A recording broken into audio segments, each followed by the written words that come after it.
a New Yorker to get to kind of make my point in a different way. It's like being a New Yorker. Here, we don't talk to each other, and I don't want you to talk to me. That's being polite. And But that's when I true go about with, y'all. but if I leave and I go to Texas where you at, how you doing, Lakeisha? It's different. Right? I gotta It's understand. different. I'm not in Brooklyn no more. So I can't leave Brooklyn and act like yo Brooklyn is all I know because there's a whole world outside of Brooklyn. Is my point. And as an adult, you got to be aware of that. So now to get back to the original point again, as a black person, I don't care how you grew up. You got to be able to look and see, oh, okay, it's different over there, it's different here, it's different, and you got to be able to understand things. And that's why I said, just as a black person who understands history, right? If you learned a little bit about history, like I said, you got certain people that's overly sensitive. That's cool. And regardless of we talking about race or we talking about anything, some people, I done had people, you know, you could joke around and be like, yo, you stupid. Some people don't like to be called stupid, right? Because They maybe don't they like to really be felt called maybe stupid. maybe they felt dumb All growing up. crazy. I don't know. Don't play with that All word crazy. around them. If you all crazy, it's certain things you can't say to certain people because they really have trauma with that. So My I'm mama not is even one of them. exactly, and I'm not even talking. So I'm not Can't only take talking it. about race because you got certain people that's overly sensitive when it comes to race, right? I'm not like that, and people that I know and grew up around, we not like that. We super confident. Anybody know me? I'm super confident. I love being black. I'm super confident, right? So I'm not somebody that's like sensitive about my race. But even with that said, I could still see racism. You know how much racism I done been through, and I don't even like. I'm not one of those people that always point it out. Sometimes I laugh when I see this. Case in point, I just did an inspect. I just did my job. I ain't gonna say what I do. I just did my job the other day, and I walked in a place, very polite, respectful, and I was speaking to people, and certain people was looking at me like, "What you doing in here?" I ain't care. I got a job to do. I ain't get Right. sensitive. Listen, and another thing, Right. respectfully, and I'm gonna say this respectfully. First of all, I would never put my hands on nobody, especially at my job or nothing like that. But my mindset and my confidence is this: when stuff like that happens, I'll be like, "All right, you ain't gonna do nothing though." That's my energy. You can Mm-hmm. sit there with that attitude and how you feel, but you ain't gonna do nothing. Because guess what? If you do something, we gonna really see if you keep that same Don't energy. match that That's energy. my confidence. That's how I feel. Don't But match that energy. them people didn't look like me. Them people didn't look like me. And I'm gonna keep Mm-hmm. it real with you. I got some my somebody told me, I'm gonna put it like this and I'm gonna leave it alone because I don't want to talk about it too much. Somebody told me that place I was in, I didn't even know because I didn't care. But that place I was in was old school, uh old old school. How do I say this? Let's just say it was Italians. If y'all understand what I'm saying, if you could put two and two Sicilian. together. It's funny you say Yes. that, Brooklyn, because let me tell you, I came and visited New York one time.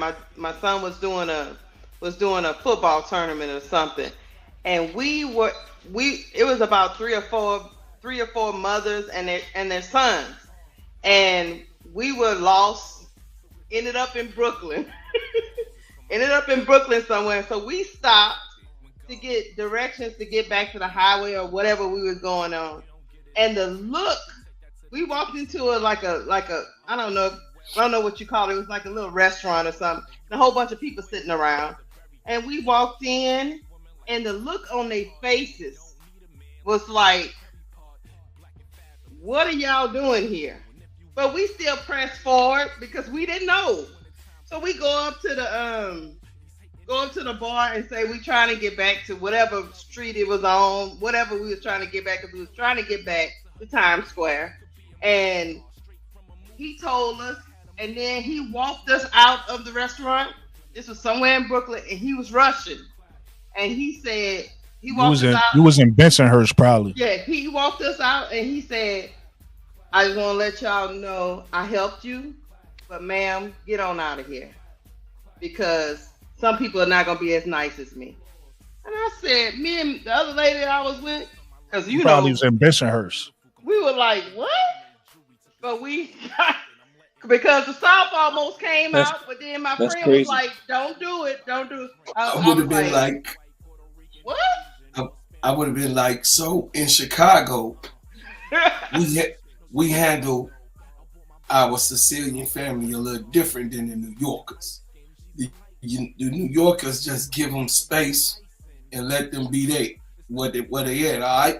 Because I know how, you know, I mean, I got cousins in the Bronx, South Bronx, and in Brooklyn and in Jersey.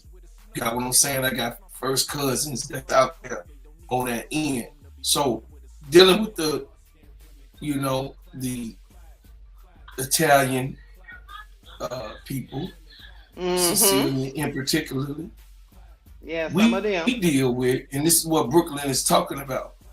I have to be aware that I'm in New York when I come to New York, when I deal with that in particular race, because it's the same race, but a different type of species of that race. If you understand what I'm saying, because here in Mm-hmm. Chicago, we roll together. You got what I'm saying? Right. Like we roll together, because most Sicilians in Chicago, they know they got an African background, African heritage, you know, in Sicily. That's why they on the lower part. They the darker of that nationality in Italy. You understand? Most Sicilians ain't even accepted by the wide, broad Italian family. You got what I'm saying?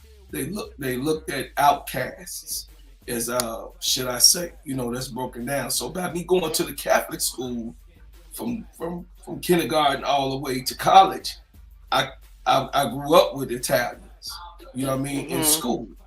Mexicans, Polish people, uh, Asians. You got what I'm saying? So I We. got to see a diverse thing in school, but I still had to come back to the ghetto. So I couldn't bring what I learned.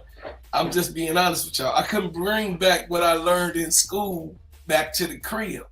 It was a whole nother type of thing going on because I lived in the middle of the ghetto. My parents was redlined here in Chicago. Y'all heard about the redlining. It was real Mm-hmm. severe here in Chicago. In particular, it was one of the cities just like Detroit was, Detroit, Michigan was. You know, the Mm-hmm. redlining was real severe where they would give them, you know, my parents was born in the 30s. Okay, my Right. father born 1930, my mother was born in 36. So they went through the redlining where they gave you a loan, but you had to be a loan. Your loan was in this type of zone in 1969 when they bought their house. You got what I'm saying? Oh, I So got you. it's a different animal when you go amongst different people, and you got to understand that you got to be aware of your surroundings. My grandmother always said, you could go to college, you could get an education, and you could go read that book. She had an 8th grade education. My grandmama said to my first cousin, she said, you could go to college and you can learn all the education you want. But that damn common sense, you got to be born with that. You Mm-hmm. can't Right. get common sense in no damn book. So you can talk all what you talking, but if you don't have enough common sense not to look down on your grandmother, then they taught you nothing at all. Because you can't find that in the book. You only gonna find that in the law of God. You got what I'm saying? So I'm gonna Mm-hmm. get up off of that. But you gotta be aware of your surroundings and whatever it is, wherever you go. Cause this thing is real. You know what I mean? I Yeah, don't know and how we got I here. would do. I would be doing a disservice, bro. Cause I'd be doing a disservice to my children to not explain to them how how this country in which they live works. You're doing yourself a disservice. Oh, It doesn't. absolutely. It doesn't And mean it's you not have to. just this country. Let me be clear. First of It, all, I want to not to cut you you off, don't. Lakeisha. You don't have to be a victim though to it either. Now that's a fact. Listen, I want to also end the story that I was telling earlier. With that was only one guy that had that attitude. Let me be clear. Most people in Yeah, that establishment was very, very friendly and very kind. So let me Hmm. sure. say that. just to to give the whole side of the story. But it was one guy when I walked in, I said hello, and my man was just like stone faced, like don't talk to me, and what probably he would probably follow that right in his mind. Um, but everybody else was friendly, regardless of how they felt. Maybe they ain't like me neither, but they was friendly. Who knows? But it's not just America. No. It's the whole. America is. It's the Um, whole world. America has a stain on it where because of how America was built, we overly America's overly racist, but outside of America, maybe not in every place, but outside of America, you have something called colorism, Mhm. whereas the lighter people think they better than the darker people, right? And that's Mhm. something that happens all over. Whether you talk about South America, whether you talk about in Spanish communities, whether you talk about African communities, all over the world, you have that, right? Like, so Yeah. it's a thing. It's just that America, because of how America was founded. And just really, I'm gonna be honest with you. It's simply just because people don't want to have the conversation and be honest. Because if people have the conversation and be honest, you realize most people feel the same way. Well, the same things that make you happy make me happy. The same things that make you sad make me sad. We want the same things for our family. So we have the conversations and really stop like trying to avoid these conversations. We'll realize like we have more in Mhm. common than we don't. Mhm. So it's kind of silly to start assuming because that's what people do. They assume you feel like this and you must feel like that, or whatever the case may be. But I don't want to get too heavy and too political on this podcast. So Oh no, not let's get back. just like Sister Tony was saying about Jamaica, Brooklyn. I have a friend. She's Indian. She was saying just like you were saying back in her country, it's a colorism thing. The lighter Yes, Indians it's in are every country. are held in higher esteem than the darker Indians I are. take it. I take it. She was explaining And to you me. doing. Listen, this is what KSAP be talking about. You just kept the conversation going, but I'm gonna take what you're saying a step further because this is something I didn't even know. I saw this on YouTube. An Indian girl, was complaining about her country Mhm. only showing. I forget what the name of they have a name of something, a play or something. I forget the name of it, but she was saying that they only show the lighter skins, like you said, Mhm. and she was like, she don't like that. Yeah. She don't like that because it's dark, it's light shades, it's all types of shades, but they only promote the light shades. Like that's all there is. Yeah. And she Yeah. said she don't My like that. neighbor So was telling me that one day. I didn't know that. Me neither until she broke it down. So I was like, oh, really? Okay, so it's all over the world. Okay. Yeah. So Well, it's not just I've American thing. traveled around the world and I have not experienced racism until I've been in the United States as much. And I really, to be honest with you, I do have white friends and I really don't experience it. I'm not saying that it doesn't happen, but Mhm, I don't experience it that much. And maybe because of my personality or what it is, I mhm. don't know. But It could be, Sometimes, but I tell you like this. because I got Again, white like people in my that's family why too. So, I said the word colorism because um sometimes you can mistake with somebody being nasty to you. I didn't even know this until the Olympics.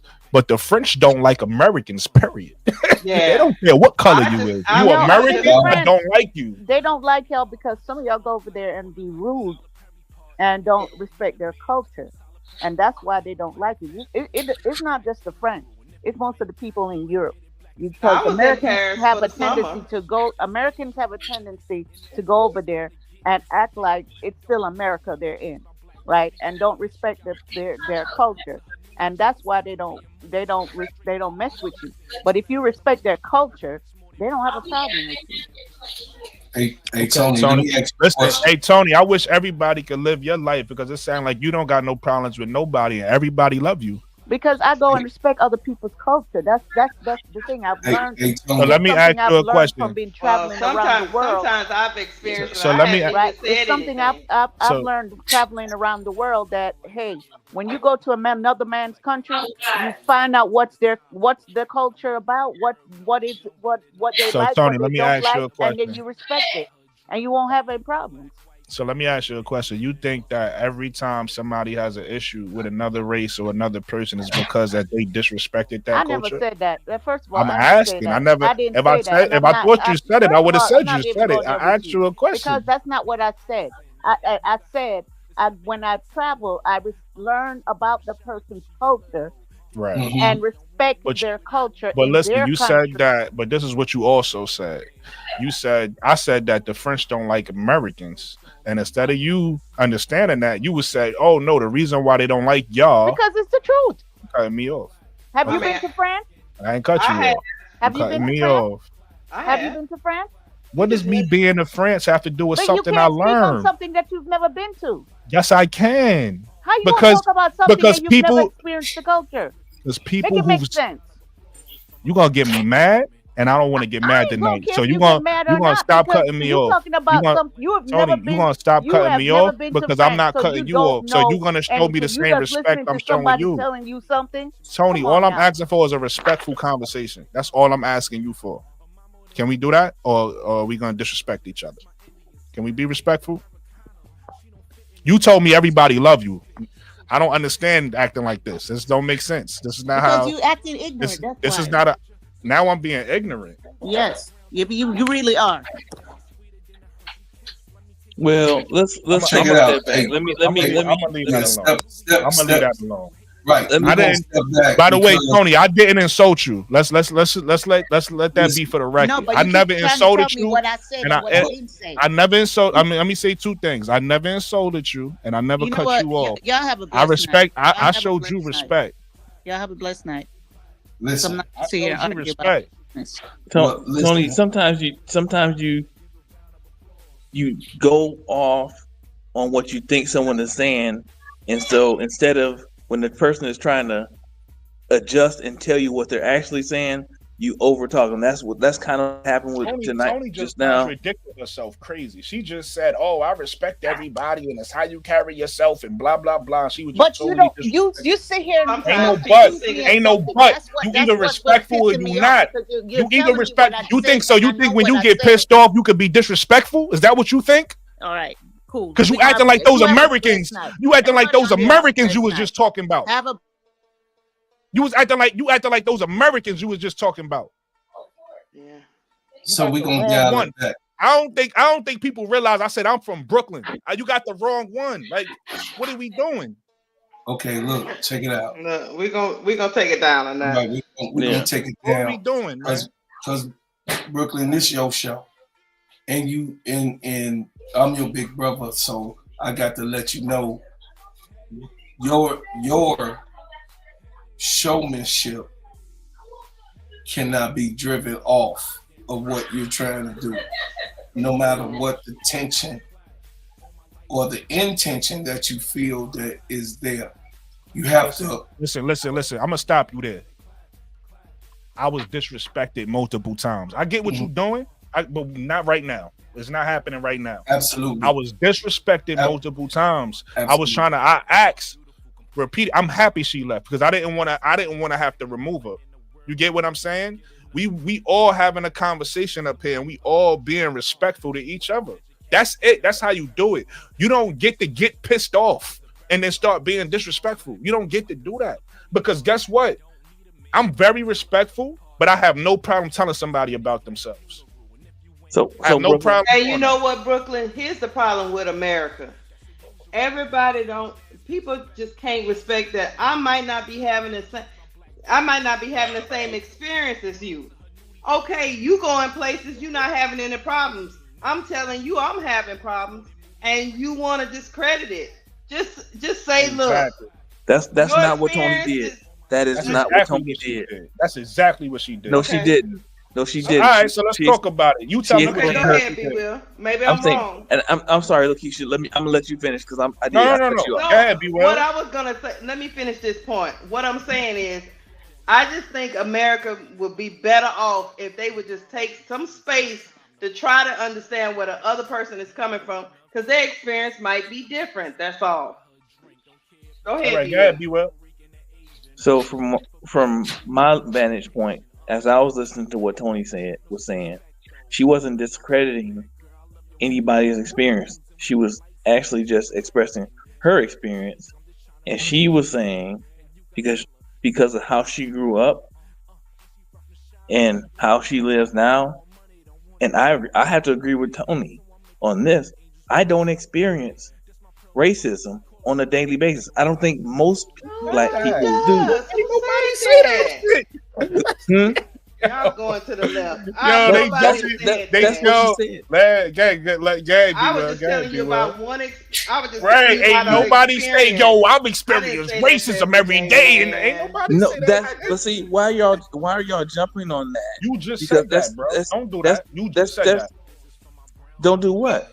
I'm Go just ahead, Be talking. Don't well. move the No, goalpost. You Brooklyn, just said, let him and finish. you just said, I don't experience racism every day. Did you just say that? Nobody does. Dude, all right. Hey, Ain't Brooklyn, nobody say that either. So where's Brooklyn, this coming from? Brooklyn. If you can tell me what I said that led to that, I'll listen. You said where you grew up at, where you grew up around, you don't experience racism every day, That's right? not actually what I said, but I'll give you another shot. Man, I don't Okay. got time for this You bullshit, say nigga. you said You gonna sit you. here and tell me what Tony said? Because that's what we really I listening thought you for. was That's gonna. You talking about so Tony ain't say some bullshit that she said, nigga? that's what I said. That's what I was talking about. So now you're on the track. We on the Oh same man, page. you gonna get to your I, point in that. I ain't got time to be playing games. I'm not playing games. We having a Well, conversation, bro. point Let though. him finish, Let's Brooke. just get back to basketball. You know what? Let's get back to basketball because we clearly have gone down a path that is not productive for any of us because we all appreciate each other. Well, On who normal started this circumstance, path though? we Be all well. appreciate each other, and I actually wanted to hear your point, though, B. Well, I wasn't gonna attack you. I just didn't want you to make My that thing is, who started generalization. this That's path though? all. You sitting here defending the person that was being nasty and disrespectful. I wasn't defending her being nasty and disrespectful. I was recalling how it started Okay. because It started off healthy. it did. Tony made her comment, and what happened was, again, this is me listening objective. I didn't have a dog in the fight at this time, right? I hadn't said anything. Mhm. By you asking her, so Tony, you think that there's places in this world that are different than or people don't behave like they do in Jamaica? So that can be taken Didn't condescendingly. ask her that though. You Just so how you want to be technical about what you said. I didn't say that. okay, so and I'm okay with you saying that, bro. You I don't because I don't have the verbatim Mhm. verbiage that you used, but you asked her again. She had expressed how she grew up in uh, Jamaica, Mhm. and you said something to the effect, right? Not verbatim, but you said something to the effect of, "Do you not believe that there people live a different way in other Mhm. places, not in Jamaica, or people don't Mhm. believe something to that effect?" I would have to Right. rewind it to say it, right? And Right. But Right. how was that condescending?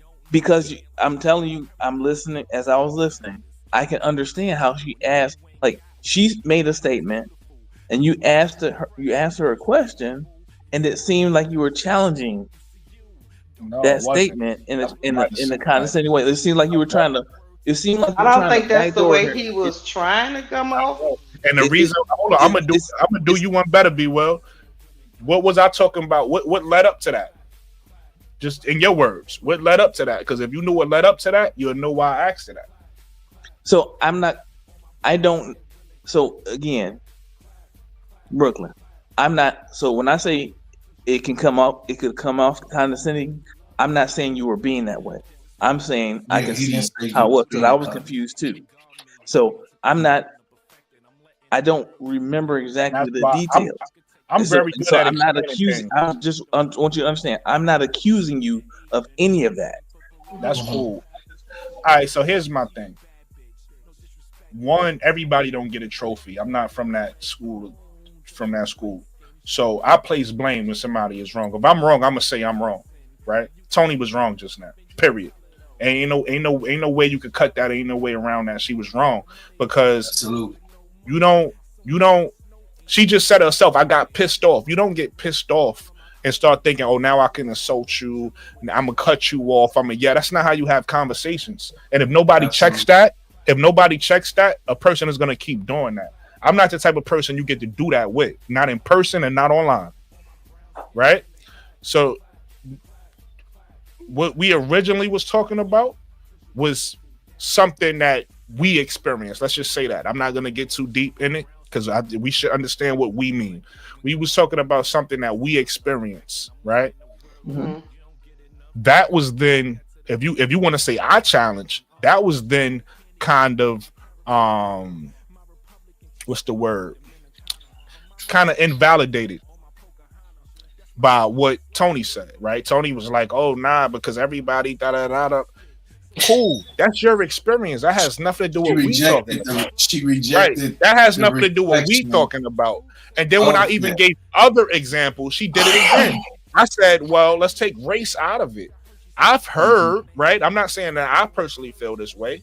Like, and then she does that a lot too. Have you traveled? Have you been here? Have you da da da? I'm not saying that I've traveled or I feel this way. I'm telling you that people who have said this. This has been their experience. That's been their experience. Yeah. When I go to France, they don't like Americans over there. Da da da. People have expressed that, right?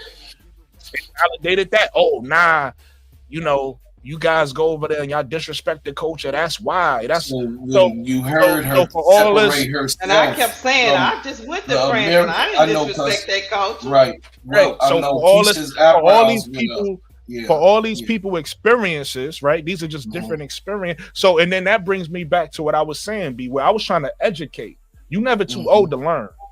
I was trying to educate. So what I was saying was, I don't care if you're from Jamaica, and shout out to Jamaica because I'm from Brooklyn. I know a lot of people from Jamaica, Haiti, Guyanese. I'm from New York, bro. This is where they at. I grew up around nothing but Spanish, Dominican, Puerto Rican. Like I'm well versed in cultures, bro. So you can't. I'm not from a town where it's just African American or just white. It's just not. Nah, I know everybody, right? Some of my friends that y'all gonna meet that come in here, they all these different cultures. So I know already when she was saying what she was saying, I knew better. She's wrong. It's not like that in Jamaica. You get what I'm saying? You have the same colorism and all that is there too. You get what I'm saying? Everywhere else. It is what it is. You got, you know what I mean? I mean, my kid, my ex-husband is Panamanian, and so my kids are African American and Panamanian. And they travel to Panama to see their family, and they come back here. Right. Of course, it's different culture there, but they black in Panama too. You know they black in Panama too. Yeah, but it's a different culture. Different culture there. Yeah. So my point in saying what I was saying though was just to educate, to say, hey, you could grow up in an area where you are unaware, right? And this area is like this. That's why I use my area. And my area is certain things I'm used to, it's certain things where it's like. But when I leave my area, or I start to think about, or I start to look outside of my area, I have to understand that things is different and people have different experiences, and I have to carry myself differently depending on where I'm at. I have to understand that. I can't just sit back and be like, well, it's like that where I'm from, so I'm unaware. I'm gonna just walk places and just be oblivious everywhere I go. I'm gonna just be. That's not okay as an adult. You have to be able to learn and understand things. Now it's gonna be different levels. Nobody is expecting everybody to know everything. Nobody's expecting that. That's not what I'm saying. But what I'm saying is be aware. You still have to be aware. And if you don't know as an adult, first of all, if you don't know as a man, if you don't know as an adult, if you don't know as a black person, even though if you don't know as a woman, right, that you have to be aware when you go places. That's kind of, I don't know, bro. No, I was in New York. We can take that as being condescending. No, what I'm saying is we can. What Brooklyn just broke down when you saying you're not aware of it. We could take that as black people here in America as condescending. You know what I'm saying, Big Will? Because who that's here have not experienced that in a microscopic situation, just a small, minute feeling. I'm gonna give you. I'm gonna take it a step further to something y'all didn't notice, but I did. But it's very small and minute, right? The word y'all, I ain't like it. Yeah, she said y'all. She I did ain't like say it y'all. because but I pointed it out. It's recorded.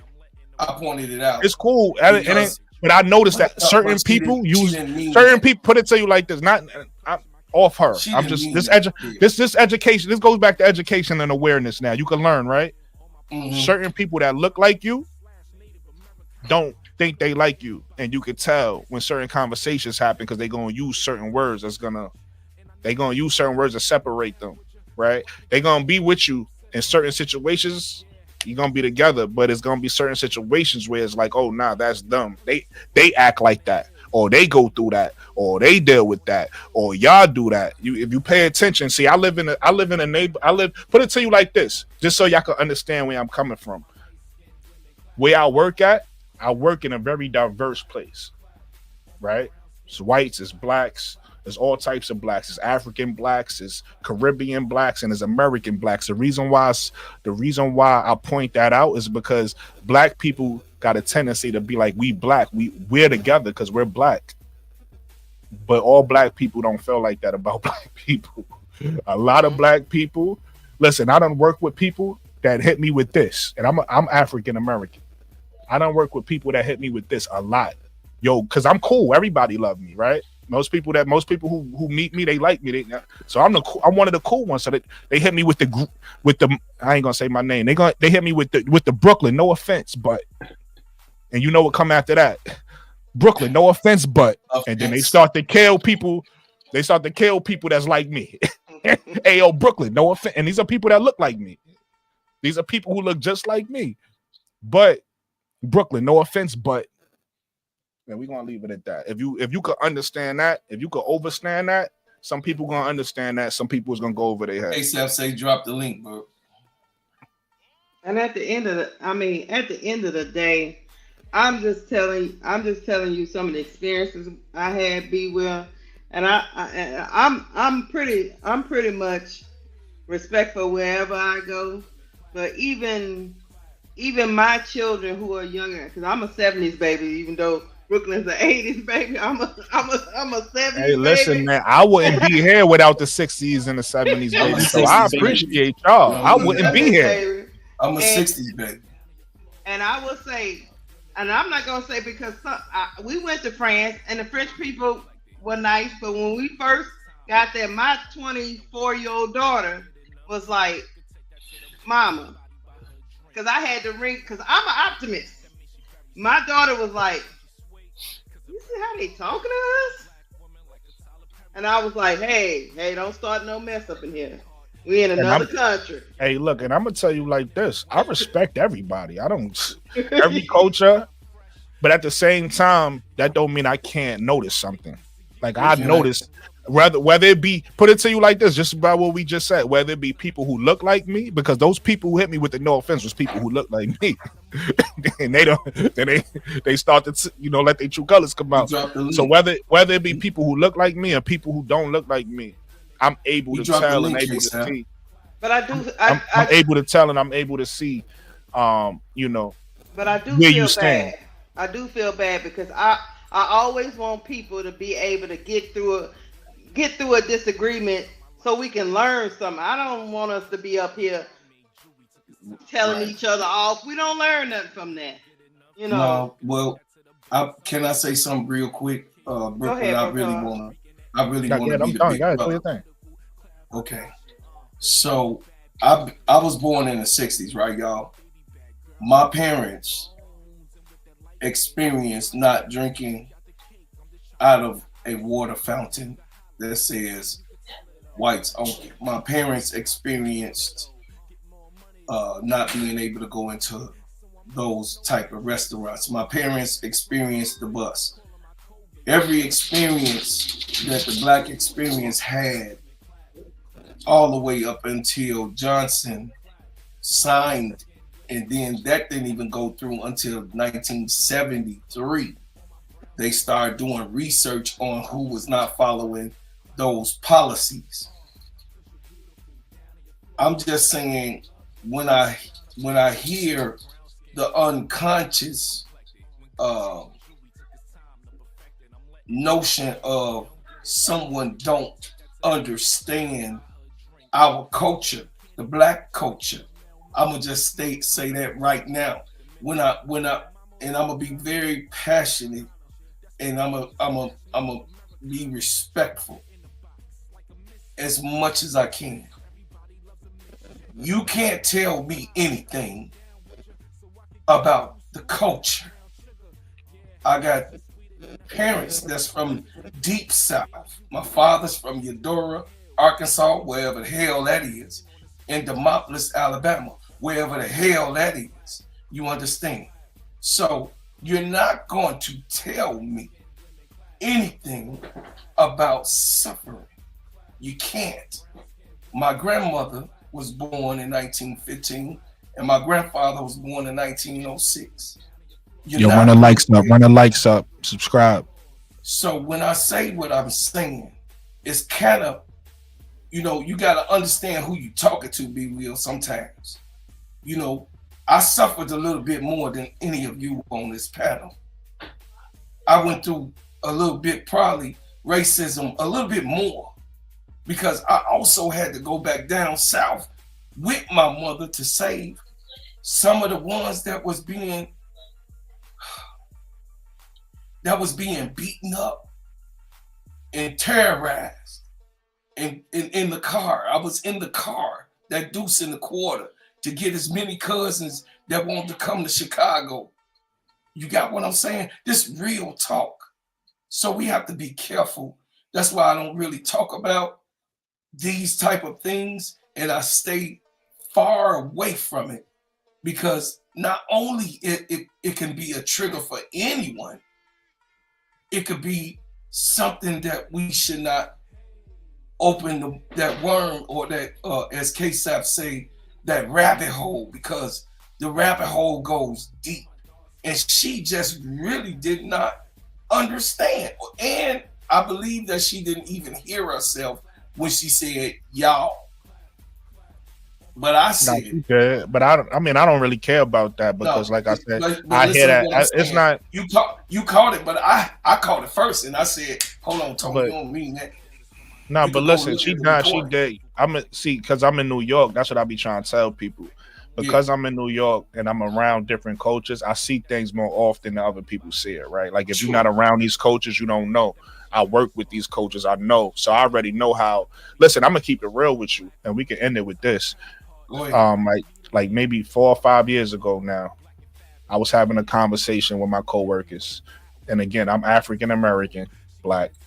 There was an African black guy there, and it was a Caribbean black guy there. And the Caribbean and the African black guy proceeded to tell me that um, African American blacks don't have respect for their elders, and that they don't they don't have tradition. And I thought that was crazy because I grew up in a family where my family. Here's the thing: in New York City, I understood what he was talking about, but you can't put that hat on everybody. In New York City, a lot of people don't know their family from the South. So Mm-hmm. because you don't know your family from the South, or your family is your immediate family, and then you go out and the friends you make become your family. That's how it is in New York, right? Mm-hmm. But some of us, like myself, I go down south every year to go, well, when I was growing up anyway, I was going down south every year to see my grandmother. I got a lot of respect for my elders. You're not gonna ever see me disrespect my elders. You Mm-hmm. get what I'm saying? How I deal with people outside on the street and how I deal with my elders is totally different. Mm-hmm. But they don't know that because they going off of what they've seen outside, right? They're not going off of I guess just every experience or everybody know. So I was educating in that situation because when they said that, it took me off. It caught me all the way off guard. But again, me living in New York, where I'm around a bunch of American blacks, I'm around a bunch of African blacks, I'm around a bunch of Caribbean blacks. I do know it's a thing that some, not all, because I'm cool. Me, where I grew up at, I'm cool with a bunch of Caribbean people, a bunch of well, not really Africans. There's not too many Africans in my neighborhood, but it was a lot of, like I said, people from Haitians and I'm thinking the country next to Dominican Republic. Haitian. I said it. Haitians. Guyanese. I can't think of the names. Trini. That's what I was trying to think of. Trini. So I grew up around all those different cultures, and I'm cool. Some of my best friends is all these cultures, African American, Black. With that said, when I leave my neighborhood, again, talking about where you grew up, when I leave my neighborhood where I'm from in Brooklyn, and I start to go to the city, and I start to go to these other places, and I start to meet people from different neighborhoods, people feel differently than the people I grew up with, the people that I grew up around. Same coaches, but because of their family telling them things, and certain people being taught things, certain people think that they better than you. It is what it is. You know what I mean? So that's one thing that you're gonna learn, that even people who look like you, who you think like, yo, we go through the same things. If they look at us and y'all know who they is, they gonna think we all the same. But those same people look at you and think they different or better than you. It is what it is, and they use those words like they and y'all. It's like y'all got to pay attention, so you start to see where people stand in those conversations. Again, I don't take it personal because I really don't care, right? I really don't care because I done been around and I done seen it my whole life. But at the same time, I'm aware and I pay attention. So it's like I don't give people passes and be like, oh, you really didn't mean it. No, you did. But it's cool. Like, you know what I mean? Yeah. You muted, K-Sap. Back to basketball. Hey. What did I walk into, man? Good morning, chat. Good morning, Lakeisha. Good morning, B. Will. What's up, bro? I thought it was a healthy conversation, and then it went left, K-Sap. Nah, I apologize to Brooklyn, man. I went down to 8, man, and I dozed off on you. And I just happened when my wife nudged me. I got up. I saw that you was live, and y'all started. I missed it. I don't want to open up a. Yeah, I ain't going back down that road anyway. I just want to know just a little synopsis on what happened to where y'all got where y'all at. I think it happened because Lakeisha brought up Showtime chat. And they was talking about a conversation. They can blame it on me. No, it's not even blaming, but it started from a conversation they was having earlier, and then it sparked something in me. Something she said sparked something that I wanted to make a point about. Something. I'm keeping B Will on my side. He was with me too. And then once I made that point, I was with you. The conversation just took on. Everybody had their own opinions or whatever the case may be. But it was about a conversation about some dude. I don't know, but I don't even remember what it was. Lakeisha, you remember what the dude was saying earlier? Matter of fact, I know what my point was. My point was about y'all don't even have to get off. No, we not. But listen, my point. I know what it was. Go ahead, Brooke. My point was about being aware. I was saying some people was just not aware because some people like to use because I grew up like this, I don't notice things. And I was saying like, I don't like, you could have grew up where you grew up at, but you just got to understand the world. Like if you go out in the world, you got to start to be aware of different things that's happening in the world that might not be your experience from how you grew up, but you still got to be aware. So that was the point I was making. And then that just went. And Tony didn't understand that. She was like, I don't understand. And it went. Yeah, we were talking about Showtime because we were talking about there was a particular guy on the panel, K-Sap, and he was saying that Caitlin Clark, growing up where she grew up, she didn't know nothing about racism. She didn't know nothing about all these different political issues in the world. And there's no way she would have known because of where she came from. And we was making the argument that just because you ain't come from or in that experience, it's hard for me to believe you don't know anything about racism or about how Black people are viewed. Or not. It's very hard to believe that you haven't heard any of these things in this current climate with social media and all the George Floyd things Wow. that were going on for years. You mean to tell me nobody knew about none of this, and race never was brought up Then in your listen, I'm gonna keep it real. household? She blamed people. She was like, "Oh, if y'all, if y'all win," because because I took race out of it. I said, "Yo, I've heard, right? They said in the Olympics when we was watching the Olympics that, and again, love shout out to UK, shout out to France, whatever.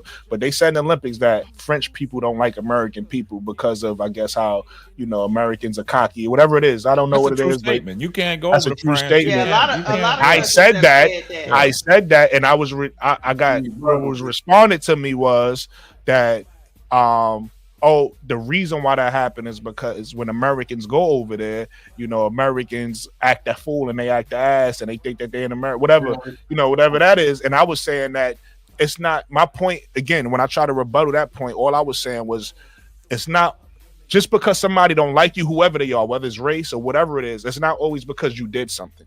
I was trying to make that point, and that is what it is. Some people gonna get it, some people not gonna get it. But look, I totally agree with that France statement, man. Because when I was in the military, man, and when we pulled into Toulon, France, we had a whole debriefing.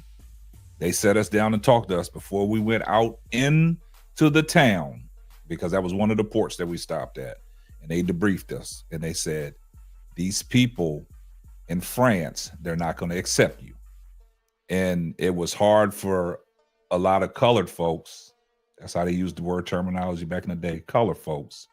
We couldn't go out in that town because it was a fear that something was going to happen. It was certain areas that we could go to, and there were certain areas that we couldn't go to. So absolutely, that French statement that's a valid statement. So, but it may be valid, but the fact that I said it and I didn't travel, I guess I was wrong for stating something that I've heard. Brooklyn, it was the same in Germany. So I was in Frankfurt, right? So the east and west wall, right? Right. Y'all know about the wall, right? The wall. Yeah, I know. Yo, listen, shout out to the Playback Gang. If you enjoying the conversation, give us your feedback in the comments. Let us know what your experiences are. Let us know how you feel about women's basketball, women's sports. It's all love here. We love all coaches. You know what I mean? Everybody is welcome here. Hit that like button, subscribe. It's on you, bro. So when I came to the military, it was 89. So the wall had just got torn down. Maybe case out 4 or 5 years? 4 or 5, yeah. About 4 or 5 years. Listen, Brooklyn, they literally was still shooting across the wall that was torn down, but they kept the rubble there just so that it could be a reminder. It's probably gone now. It's 2024, and I haven't been in Frankfurt in 20-some years. Yeah. So my whole thing is that we could not, because they had hostels, right? The hotels, right? But under those, they had places where they literally be cutting people up. Seriously. Yeah, that's true. Yeah, true statement, man. What I'm saying is that you had, in what you were saying, you had to be aware. But if I didn't have that West Side antenna, that I'm from the West Side of Chicago, and I already experienced racism, if my spidey senses, you know what I mean, I didn't go over there, hey, well, this is a new culture. Look at this is where Hitler was. Oh, let me see what a swastika really, because they still have some swastikas, the original ones, where on some of those original places, they still have the swastika, the one that was painted in the 20s. Yeah, they still have them there in certain areas of Germany. You got what I'm saying? In certain areas. So the Aryan nation is real, right? So the thing is that what Brooklyn was actually saying is, you know, and what I took from it, Big Will, was that the awareness of what's going on in the world. So when Tony left a little bit, she didn't hear him breaking it down because she was already cutting him off, and you were trying to address her cutting him off you actually were saying the right stuff. You actually was trying to address her like he wasn't finished and he was, you know what I mean? But she got uptight because it was something that triggered her about what Brooklyn was saying. And Brooklyn, this is Brooklyn's show. The perspective is Brooklyn's show. We're not gonna do that. Hold on. I love everything you're saying, bro, Claude. But the way I carry it is, I'm just because it's my show is not my word last. Like, I'm not that type of guy, right? Like, I get it, but I respect you for that. No. I appreciate you respecting me, but I just want to say, I don't care who I'm talking to, whether it's Tony, whether it's you, whether it's Be Well, whoever. I'm not one. To me, that's corny. Like, I'm never gonna move like that. I'm never gonna move like, yo, this is my show, so my voice is the loudest. Like, I don't give it up like that. Like, we having a conversation. Right. My whole thing about the conversation was let it be respectful, kind of how it is now. I didn't like when the conversation started going left, and that's what I was checking. It's starting to get disrespectful, and that's not okay. I'm not gonna allow that. I'm not gonna stand for that because that's just not who I am, right? But I'm cool with having any conversation. I don't care if it's a heavy one like this one or if it's a basketball one, as long as it's respectful. You get what I'm saying? But just because this is a perspective and we on my show, but that doesn't mean that I'm gonna be like my word is is law. Like, nah, we can have a conversation and everybody get their point off, right? And listen, even if I'm wrong, I'm wrong. Like, you know what I mean? But like, let's have a respectful conversation. That's my whole thing. I just ain't like the fact that it got disrespectful. That was my whole thing. My word don't have to be the loudest. It don't have to, you know what I mean? I'm not like that. I don't get it. It's just out of respect, man. You don't go to nobody's house and put your shoes, you know what I mean? No, I get what you're saying, but I just don't give it up like that. To me, everybody on equal playing field, regardless of whoever name on the top. Everybody on equal playing field. Everybody got an equal standing. That's how I give it up. I appreciate that. So we gonna talk about my house. That's how I give it up in my house. Yeah. Everybody got an equal voice in my house. So bottom line, man, I guess this stemmed from a conversation that came off of Showtime's channel, and I guess y'all must have been talking about the Caitlin Clark issue, right? Yeah, we were on the Showtime. Somebody actually came in there and finagled their way in there, trying to, have pity for Caitlin Clark because she grew up in a place where she didn't know racism existed. Is that correct? Pretty much is what he was saying. Yeah. So, like I said, he finagled his story. There's no way in hell that you're gonna sit there and try to convince me that you're a 22-year-old, 23-year-old, grown adult that's playing in the WNBA. And like you said, Lakeisha, you addressed the George Floyd situation. You dressed Sonya Massey. Yeah. That's the latest one. All the protests that went through. Yeah, everything that went through and everything that the Black Lives Matter, the movement down in the bubble, when they had all the courts changed and their names had different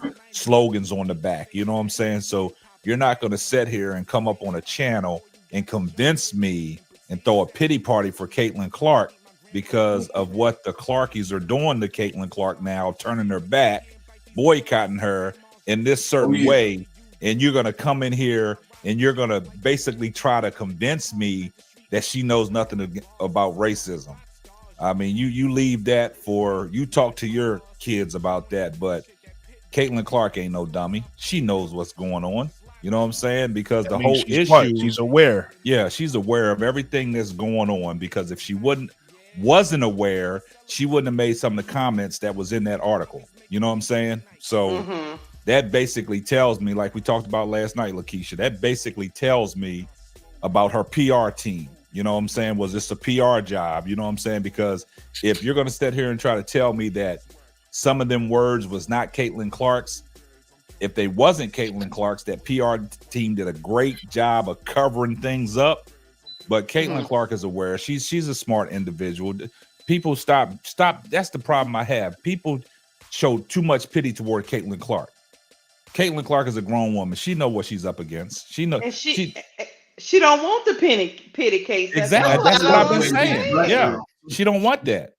Right. She like stands on her own. She knows how to stand on play business. Yeah, she knows how to stand on business. But the controversy was she was advocating for the black women in the WNBA. And that caused the uproar, that caused the stir. I'm gonna calls disagree Twitter with you X. guys. I'm gonna disagree with you guys for a second. I think she does want the pity, and here's why. Oh, okay. Here's why. Now I'm gonna tell you why. I feel like everybody different. Everybody different. So I'm not saying she has to do this. This is just my perspective of it. I feel like because you see what she did in this Time magazine, she finally had a voice. She finally had a voice and said something. Don't know if that was her I feel voice, like though. I feel like she's so silent in these situations that speaks volumes to me. It speaks because if I didn't want something happening to me, I say, yo, I don't like yo. For instance, I'm gonna give you a perfect example. What I didn't like, first of all, and shout out to Twitter because Twitter reminded me about something today. Because the WNBA is over, I forgot how much Caitlin Clark used to flop. Right, athlete of the year. Right, shout out to her, she deserved it. You know what I mean? I don't hate nobody. Give her as many awards as you could give her. If that's what y'all want to do, I wouldn't did it, right? Because that's almost like rewarding. That's almost like, again, giving trophies for like, I don't know why we giving trophies out. But anyway, hey, I'm not a hater. Give it an award. But the flopping reminded me about the other side. And the other side is she was one of the people who would start fights, be arguing with people, right? Going to the refs like, I don't know why they... And then in the post-game media talking about that's not basketball play. I don't know why they treating me like this, da-da-da. But you was in it, man. When you saw Angel Reese and what's her name? From the Fever, the other girl that they went out of there. Alyssa Smith. Alyssa. When you saw Angel Reese and Alyssa Smith on the side getting into it, and that ref came over, what they did.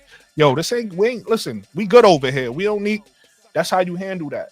When Angel Reese got thrown to the floor and the reporter shoved the mic in her face and said, Angel Reese said, they ain't gotta like me. This is just basketball. I'm a rookie. They ain't supposed to like me.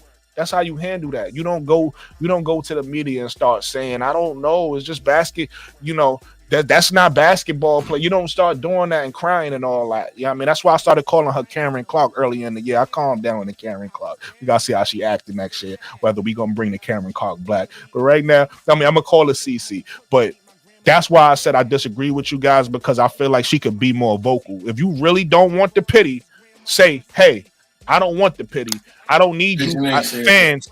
Shut your fans down. You ain't got to do it in a disrespectful way where they, where you cut, you alienating your fans. But you can say, hey, guys, I don't need that. I got this on my own, right? We gonna go out here. We gonna show them on our own. Let's go, Clarkies. We don't need. She can do that. But the fact that you're so silent, sometimes silence tells me a lot. Sometimes silence speaks volumes, and she too silent for me. That's my perspective. I hear your perspective. I hear your perspective, because some people do like playing a victim, and they really good at it, And sometimes it's hard to decipher. And don't get it twisted. I'm not saying I disagree with y'all, because I actually agree with y'all. I don't think Caitlin Clark is a victim. I'm just saying what you just said, playing the victim, because if you ain't want to play the victim, why you don't just shut it down? You could just shut it down. But you not saying nothing. You allowing all this, and you just acting like that tells me a lot. And that's what I told K-Sap on his when we was talking last night. I said, the fact that you allow, that's why this article, granted, I'm glad she said some stuff straight.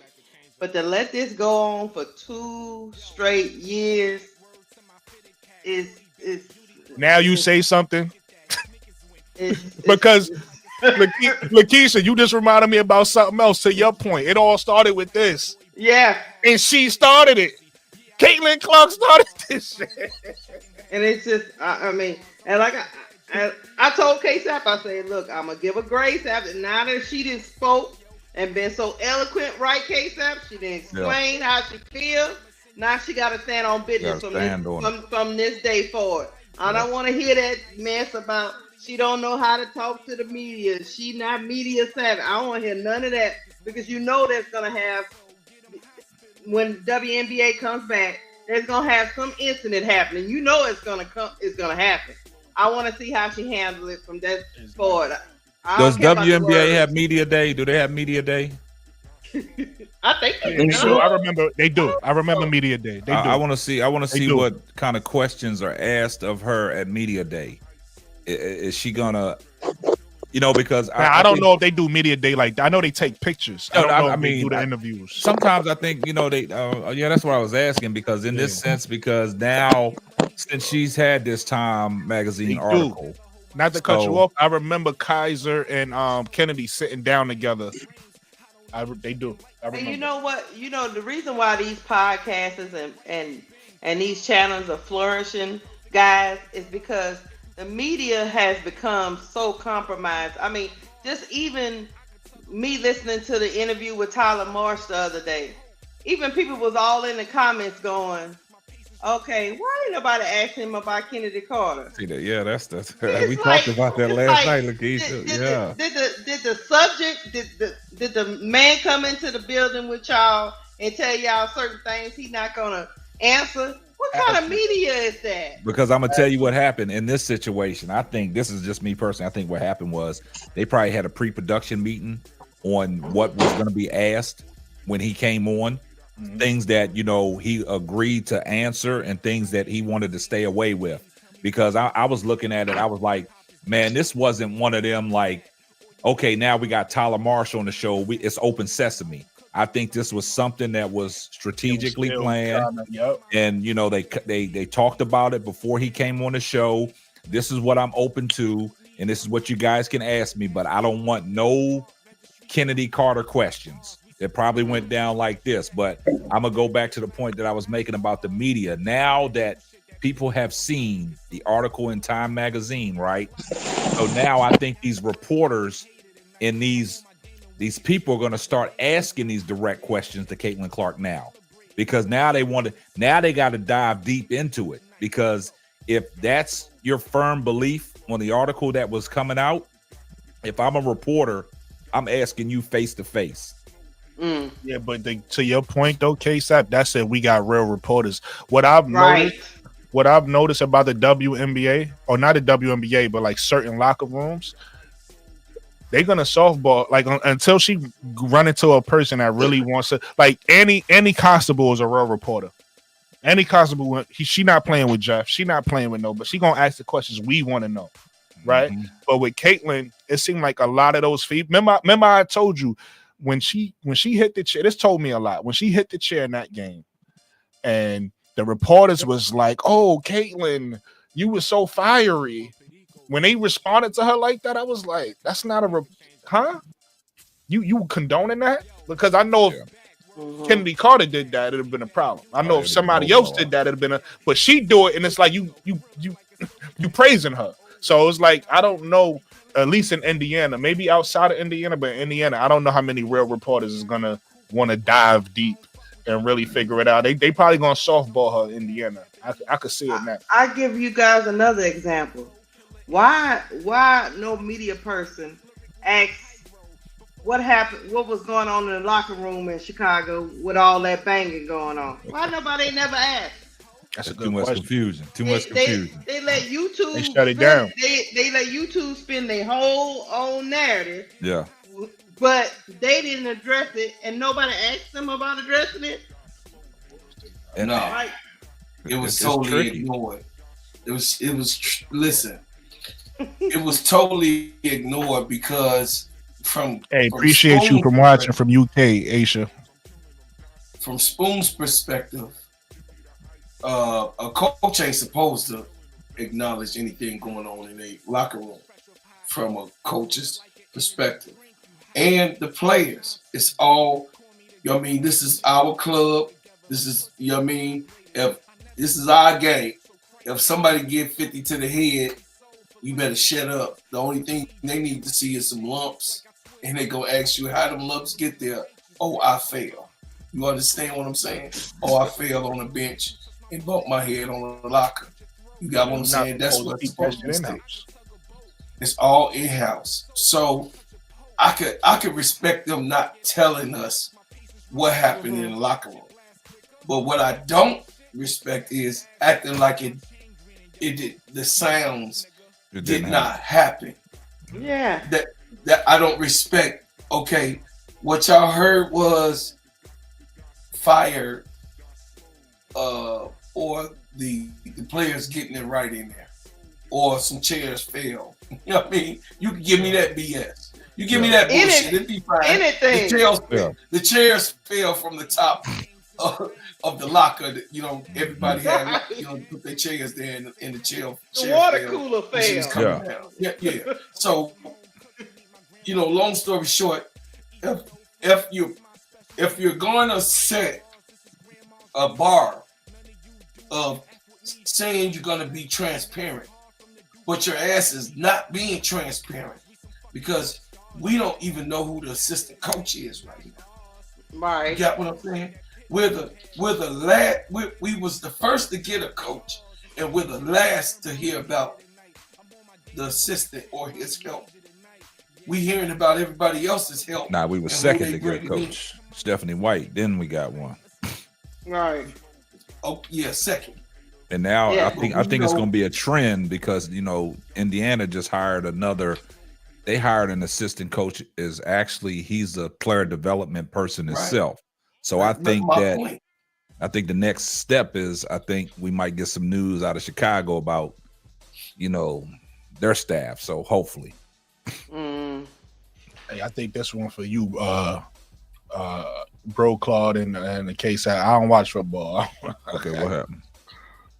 Oh yeah, I was on Postman Sports talking about that, man. I just think that something happened between them two, yeah, right? The thing about it is, man, AJ Brown, you know what I'm saying? He just started some confusion. AJ Brown is one of them players, if you watched him over his career, even when he played at Tennessee, I mean, he's an outstanding player, outstanding wide receiver. I love him on my team, but some of these wide receivers are prima donnas, right? When they think it's all about them, when they not getting the ball, they get in their moves, they get pouty, right? So I look at the situation because I look at our situation in Minnesota, and then we'll get back on topic. I look at our situation in Minnesota with Justin Jefferson. We know how bad Justin Jefferson is, but we got a receiver in Jordan Addison that has been eating these last couple weeks, and that's all because of Justin Jefferson, because the attention Justin Jefferson gets. Now you got, you know, Sam Darnold. Now, you know, you got single coverage with Jordan Addison. Why not feed him? Why not feed TJ Hawkinson, the tight end? Justin Jefferson ain't out there getting mad. He's opening everything else up for the players, right? So now I'm looking at this Eagle situation where you got Smith just came back. You got, you know, AJ Brown. AJ Brown's problem is he got upset because there was a play. I think it was third and 12, and I think it was third and goal, and he was wide open, cutting in the end zone, and Jalen Hurts missed him, and he pouted all the way back to the sideline. So after that, he addressed the situation. He said, "What is the problem with the offense? Even though they're winning," he said, "What's the problem with the offense?" He gonna say passing. And that was the play that he alleviated to. So, yeah, so it's crazy. He shouldn't have did that. It should have kept in the locker room. But Brandon Graham tried to shut the whole thing down. But Brandon Graham, he opened up a little bit of Pandora's box. You know what I'm saying? Because he came out and he told him cut and dry.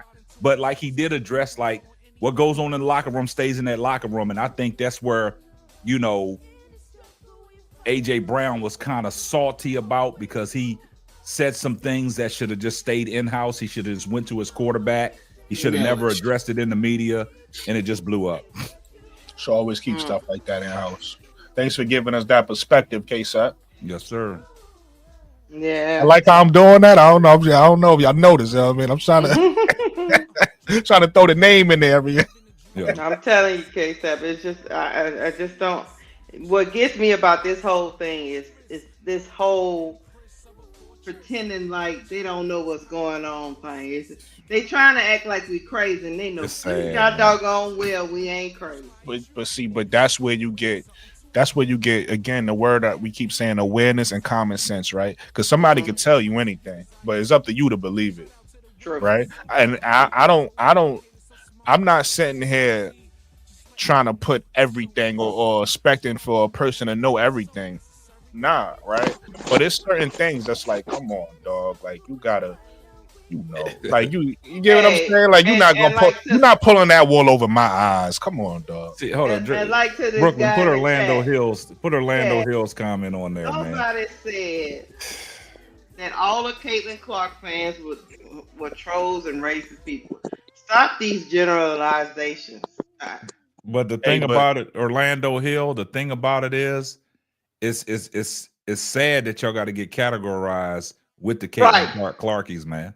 You know what I'm saying? And it makes it bad for people that actually do support Caitlin Clark and do love the WNBA, but it pulls y'all in that what they say, crabs in a barrel or something. It pulls y'all in there, and it's hard to differentiate what's really going on. I know you might not be one of them fans that are racist and stuff because you probably, support, Caitlin Clark and what she stands for and how she plays the game.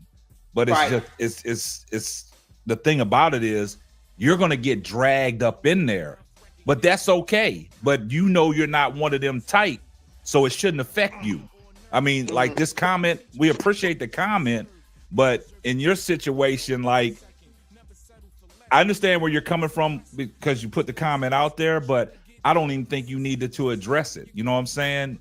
It's like, because we talk about it all the time. It's just unfortunate that that's what it is. We're not labeling you as one of them, but when stuff happens like this, you see what happens. You see the real people come out. And I know that we're trying to separate the fake fans, the people that just follow Caitlin but don't follow the game, that are racist and stuff. How can we do all that? We can't do it. That's what I'm saying. This you person can't. That way, that you way. Can't. It's unfortunate. That's not true. That's not true because we do it all the time. Y'all do it all. When we talk about Caitlin Clark fans, the delusional, hateful, racist fans, we always talk about those types of fans. We never put it on all Caitlin Clark fans. You know what I'm saying? So I think I know where you're coming from, KSAP. I know where you're coming from, but I think your channel, all the channels I frequent, always make a point of differentiating and saying it's not all of them. We agree with that. We're specifically talking about the ones that aren't fans. You know what I mean? I know. I gotta. Oh, go ahead. Okay. Nah, what I'm saying is I agree with you, B. Will. I agree with you because we talk about it all the time. But it's unfortunate, and the reason why I say it's unfortunate because it only comes out in certain situations when things like this happen. You know what I'm saying? It's controversy. What happened today after she was accepted at the 2024 Time Magazine Player of the Year, and then she addressed some things in her, like Lakeisha say, her soliloquy. What she said, raised some eyebrows, right? So they talked about it. So what happened on Twitter X? People started, boycotting her, turning their back on her, talking about, I used to support her, but fuck her. She's down. I'm sorry, Brooklyn. But she said, I'm down. I used to be down with her, but she's rolling with black people. I can't stand her. She's one of them.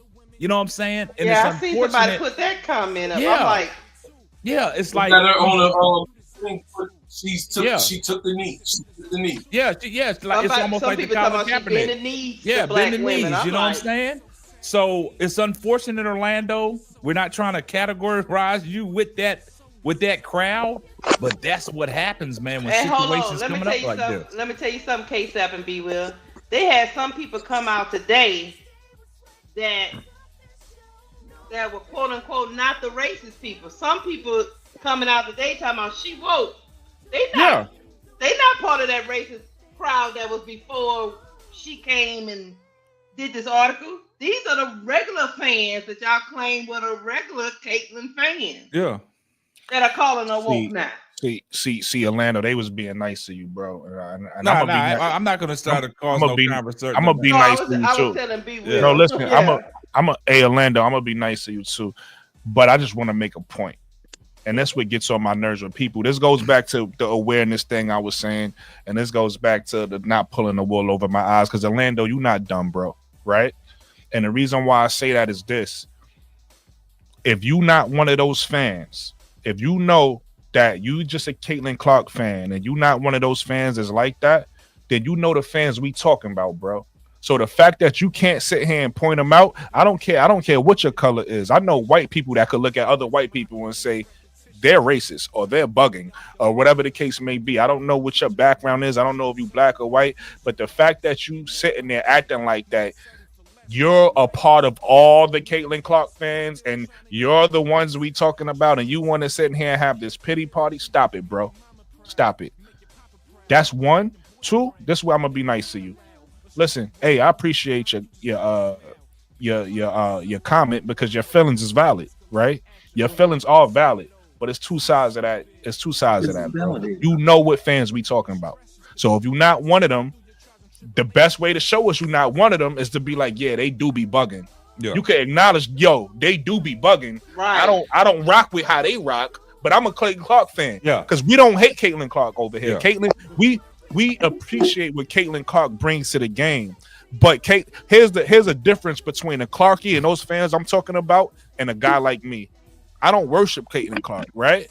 And because I don't worship Caitlin Clark, I could point out her flaws, and she got a lot of them. Yeah. The people who worship Caitlin Clark think she's perfect, think she's the best. She the best player to ever come in the game, and nah, dog. She's a great player. I appreciate what she done, but she's made some missteps and she's done some things wrong. I'm not mad at the Time magazine article that she did. I actually think it's a step in the right direction, but also being aware, going back to what I was saying, being aware, even though it's a step in the right direction, she understands that she's going to get backlash for it, right? Because here's the thing, you can't play with people, right? If you're going to be on this side, if I'm going to tell, let's use women for example, right? We got a woman on the panel. This is women's sports, right? I can't play with Lakeisha and tell her that I'm for her and for her getting paid how she needs to get paid and treated how she needs to be treated, but I'm jumping on both sides of the fence. When somebody come around and disrespect her, I'm quiet. Yeah. No, that's when somebody come around and want to disrespect Lakeisha, I'm not saying nothing. I'm just That's a good point. But then I come out every once in a while and be like, yo, I support Lakeisha. Yeah. Come on, dog. Like this is something that you got to stand for every day. And that's why I said earlier, I don't know if you was watching Orlando. That's why I said early in the podcast, I do think that Caitlin want the pity party, because if you don't, you'll stand on something. You'll be like, yo, nah, I'm here to ball. I'm a baller. Just how she said in the Time magazine, I earned this. I'm here because I earned this and I belong here. And I don't need y'all doing all this online, right? Like I don't need y'all doing that. I don't need that. I'm good. I respect that. If she did, now again, everybody different. I'm not asking her to do that because maybe that's not in her. I'm just telling you my perspective. And I do agree with what Brooklyn said, and I'm gonna get to you real quick, B. Will, after this. But Lakeisha, is that a terminology? This is the terminology y'all use in Louisiana, right? Don't play with my top, right? Don't play on my top. That's what it is. That's what it is. So but now, where you been here lately? but this is hey, and all respect to Orlando. I'm just coming from the heart. All respect, Brody. Now, hey, Orlando, I want to address you, and that's what I was saying to what Brooklyn said about your comment. We appreciate the comment, but I think, me personally, this is just my opinion, you didn't have to comment the way you commented. You could have commented a little different, like Brooklyn said about, nah, I'm a Caitlin Clark fan. I'm not down with the shenanigans. So, B. Will, this is what I was saying because you alluded to it, right? And I agree with what you said, B. Will. But as far as Orlando's comment, like Brooklyn said, he just nipped it all in a nutshell. Is that what I do, Nate? Government. I appreciate everything. He's trying to get on the panel. Yeah, he's trying to get on the panel. But I appreciate everything that Orlando said. We appreciate the comment. We appreciate the interaction. That means a lot. But at the same time, I know you probably just a Caitlin Clark fan and you don't get down with the shenanigans. But the way you said it, that's the reason why I addressed it the way I addressed it. If you get what I'm saying. So this goes to my point about what happened today after the article blew up and got a lot of steam. So now you got people on there saying she cultivated the audience. Now she's part of the problem. Caitlin Clark. Now why she got to be part of the problem? And then somebody said she's dead to me, bending the knee to the black terrorists. You see, this is the stuff that we're talking about, right? With you, and I have to cut you off. I want you to keep going, KSAT, but Orlando, that's what I'm talking. You could be a Clark fan and acknowledge that fan that's also a Clark fan and say they're bugging. Yeah. But acknowledge that shit because that shit is crazy. Yeah. And then y'all, I don't know if y'all see Jason Whitlock went live today, and then he put it. he put his live private after the fact. After you know how you got the playback game, he put his private. So what Jason Whitlock? Yeah. So what Jason Whitlock did? He said, "Woke Negroes Basketball Association conquers Caitlin Clark. Inevitable. Send your young into leftist institutions. Don't be surprised when they come home woke." What type of shit is that, man? This is why I don't. Hold on, Lakeisha. University of Iowa is woke. But this is what I was talking about earlier, Lakeisha, when I said it's to be the ones that look like you too. It ain't always, you know what I mean, the other side. It's the ones I don't fuck with. What you call them thing? Neck, not neck bones. I can't think of the word right now. And I shudder to think what you trying to. You know what I'm trying to say. I do not fuck with gizzards or something. Yeah, something like with hand bone, Negro. Is it head hog? Hog balls and chicken. Yeah, there we go. I don't hog balls and chicken. I do but not. See, you see what you just said, Lakeisha, about what Jason Whitlock says. So that goes back to the fact that Caitlin Clark is aware of all this shit, man. She's not dumb, so you bro. mean to tell Nobody's me dumb. All of a sudden, the University of Iowa just became woke. Where she was for 4 straight years. Yeah. Come on. Now I need to go to the University of Iowa so I can become woke. Okay, Jason Whitlock. They got a whole. Hey, Orlando, and I can respect that statement, Brody. Come stand your ground. Say I'm a Clark fan, but just separate yourself. Because guess what? Yeah. We cool with Clark. I love Clark fans. That's cool. We got something. We got all on my panel. We got them on Brooklyn panel. Clark fans over we here. Got them on Serv'n. I'm gonna call a spade a spade. I'm gonna call you out if you want. You know what I mean? I call you out. It is what it is. That's why I said I'm not from the era of everybody get a trophy. So I'm not gonna sit here and be like, let's be nice. No. Some people gonna get called out. If you do something, you're gonna get called out for what you did. And it is what it is. It could be out of love, but I'm holding you accountable. It is what it is. You get what I'm saying? But hey, shout out to you, Orlando. Appreciate you. Listen, if you want to jump on the link, pull up. If you want to come voice your opinion, pull up. Hey, listen, everybody watching this on the playback, make sure you subscribe. Make sure you hit the link, like the podcast. Appreciate you. My name is Brooklyn. You rocking with Brooklyn 80s. You got an all-star panel here. You got, my brother B Will that's gonna keep all of us honest. This is why I love B Will. B Will is gonna keep us honest. He don't hear how we feel. He gonna be like, I see the other side. Only thing I see the other side. So we don't go all the way on. The only that's thing. My brother B Will. Hold on. Let me get the case out, and then you go with that, and then you got Lakeisha. Listen, this is women's sports, and we got one of the best minds in women's sports right here on the panel. Lakeisha, first of all, if she not creating confusion, she gonna make you laugh. You know what I mean? She either creating confusion, she gonna make you laugh, or she dropping a one-liner that's just like, thank you, Lakeisha. Somebody needed to say it. Somebody had to say it. Guns. You know what I'm saying? I gotta let Brooklyn do that. You know what I'm saying? Hey. And then you got my brother Broclaw right now. You know what I mean? He you know what I mean? He probably getting some tracks on the side together right now. You don't see him. You know what I mean? I ain't gonna say he's asleep. I'm gonna say he getting some tracks together. You know what I mean? Late night. He getting that honey warmed up. Listen, and then you got the all-star. You got the all. My brother K-Sap is running and shit. The way my brother K-Sap put together a team in like a few short months is crazy. K-Sap got the vision. That's the visionary. And and he knows what he's doing. Listen, one thing about K-Sap, and you could tell just by looking at his camera, for anybody who's just watching him, presentation. His presentation battle. That's half the battle, but that's also, you got to respect somebody who shows up. You got to respect somebody who shows up together, put together. You get what I'm saying? So that's one thing I respect about K-Sap. I'm trying to follow his lead and try to be, a piece of what he's given to the YouTube world. So I appreciate my big brother K-Sap, and again I appreciate my big brother Bro Claude. You know what I mean? There's always gonna give you the history lessons, right? He gonna give you the history, he gonna give you wisdom. Listen, he got a futuristic plane like this. He got the plane that refuels in the air. Like you get what I'm saying? He don't know how to land it, man. He don't know how to land the plane. But he always gonna drop some jewels. He gonna drop some. Want me to tell you why, B Will? Want me to tell you why? Nate, what's going on, my brother? This is why, B. Will.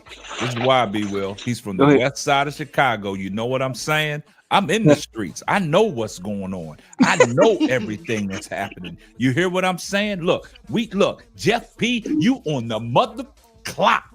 You see what I'm saying? Y'all know what I'm talking about. Wait, no, but K-Sap, let me tell you gotta this. turn to the side and Yeah. put your hands like Yeah. this.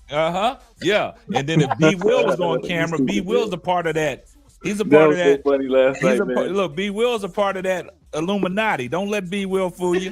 But look, check this out. But bro, Claude, this is what he do. He's from the west side of Chicago. I'm in the streets. You hear what I'm saying? So Sister Tony, just let me tell you this. Look, if you let me finish what I'm saying, Sister Tony, listen, I understand. I protect my sisters on the panel as such as Sister Lakeisha, Sister Tony, Sister L.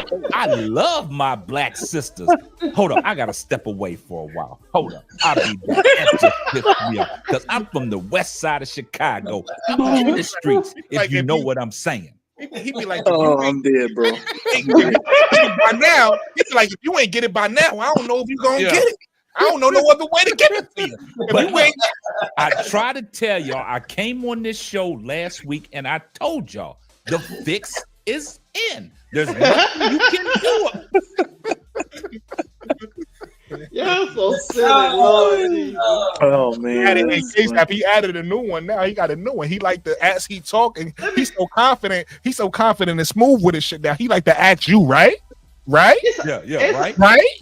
Yeah, right. You know what I'm saying, right? You know what I'm saying? Because I said, look, hold up now. Hold up, Wody. Hold up, Wody. This is what I'm trying to say, Wody. Listen.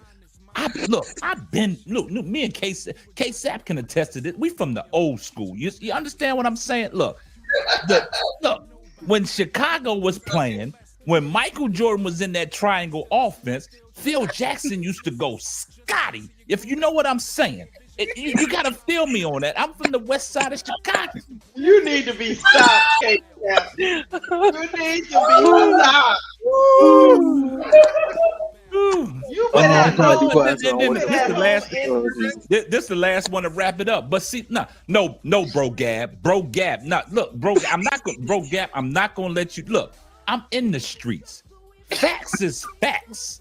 You know, when I'm walking down the street, I be in the barbershop and they be talking about it. What Jeff P wants to do, he wants to play fast. He wants to get shots up. Well, man, appreciate you for watching K-Sap's champion. K-Sap a fool, man. K-Sap. So how long was you in front of that mirror practicing this? Bro Claude. Nah, you just gotta watch his mannerisms, man. Bro Claude, Bro Claude, that's my guy right there. Bro Claude, the man. Yeah, Bro Claude. That's the guy right there. That's Professor, like Tim say, Professor Claude. Oh, hold on, y'all gotta see what I dropped on Cheryl Swoops. They jumping on her again today too. They in her. Yeah. Hey, y'all go over there and look at what I did on Cheryl Swoops. We're gonna check it out. I got a question. Steady Serv'n ENT, y'all go on over there and see what I said about Stephen A. and all the rest of the game. I'm a boy. Well, let me ask y'all this question. I've seen a couple of content creators talking about this today.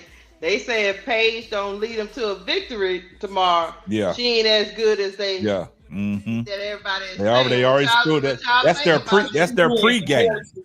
What y'all think about that? That's their pregame, man. That's what they do. They acting like Notre Dame is a pushover team. Either one of the teams could win. So what if she loses? Like she can lose to a good team. What? That's how I feel too. Juju did. Yeah. Right. That ain't gonna diminish her fame or her skills. Like now, what happens in the tournament? That's why the tournament is so fun. What happens in the tournament is gonna say a lot about everybody. Because how many times I will go undefeated? Did you say I mean, how many times Iowa and Caitlin Clark go undefeated? Not many. You know what I'm saying? Never. Mm-hmm. Yeah, I saw them over there talking about Paige need to step up. Yeah, step it up. You see what they Yo, doing over there? I'm happy we got a break because I meant to ask this question while we was talking, but I didn't want to stop nobody. KSAP. So everybody is telling me my channel is like Fort Knox. It's so hard to get on my. So did I do something wrong? I put that you got to authenticate yourself. Man. Should I take that? I never set mine up that way. That's how you set yours up? Yeah, because they said what it said in the little message was, they tell you what it means. They said that if I want to block people that's acting crazy in the chat, that's the only moderators. If you got moderators in your channel, they can do that for you. Okay, so you don't have to do it. You should take that off. Let them that's why I have so many moderators in my channel, because I let the moderators clean the chat up. You know what I'm saying? So I ain't gonna worry about it.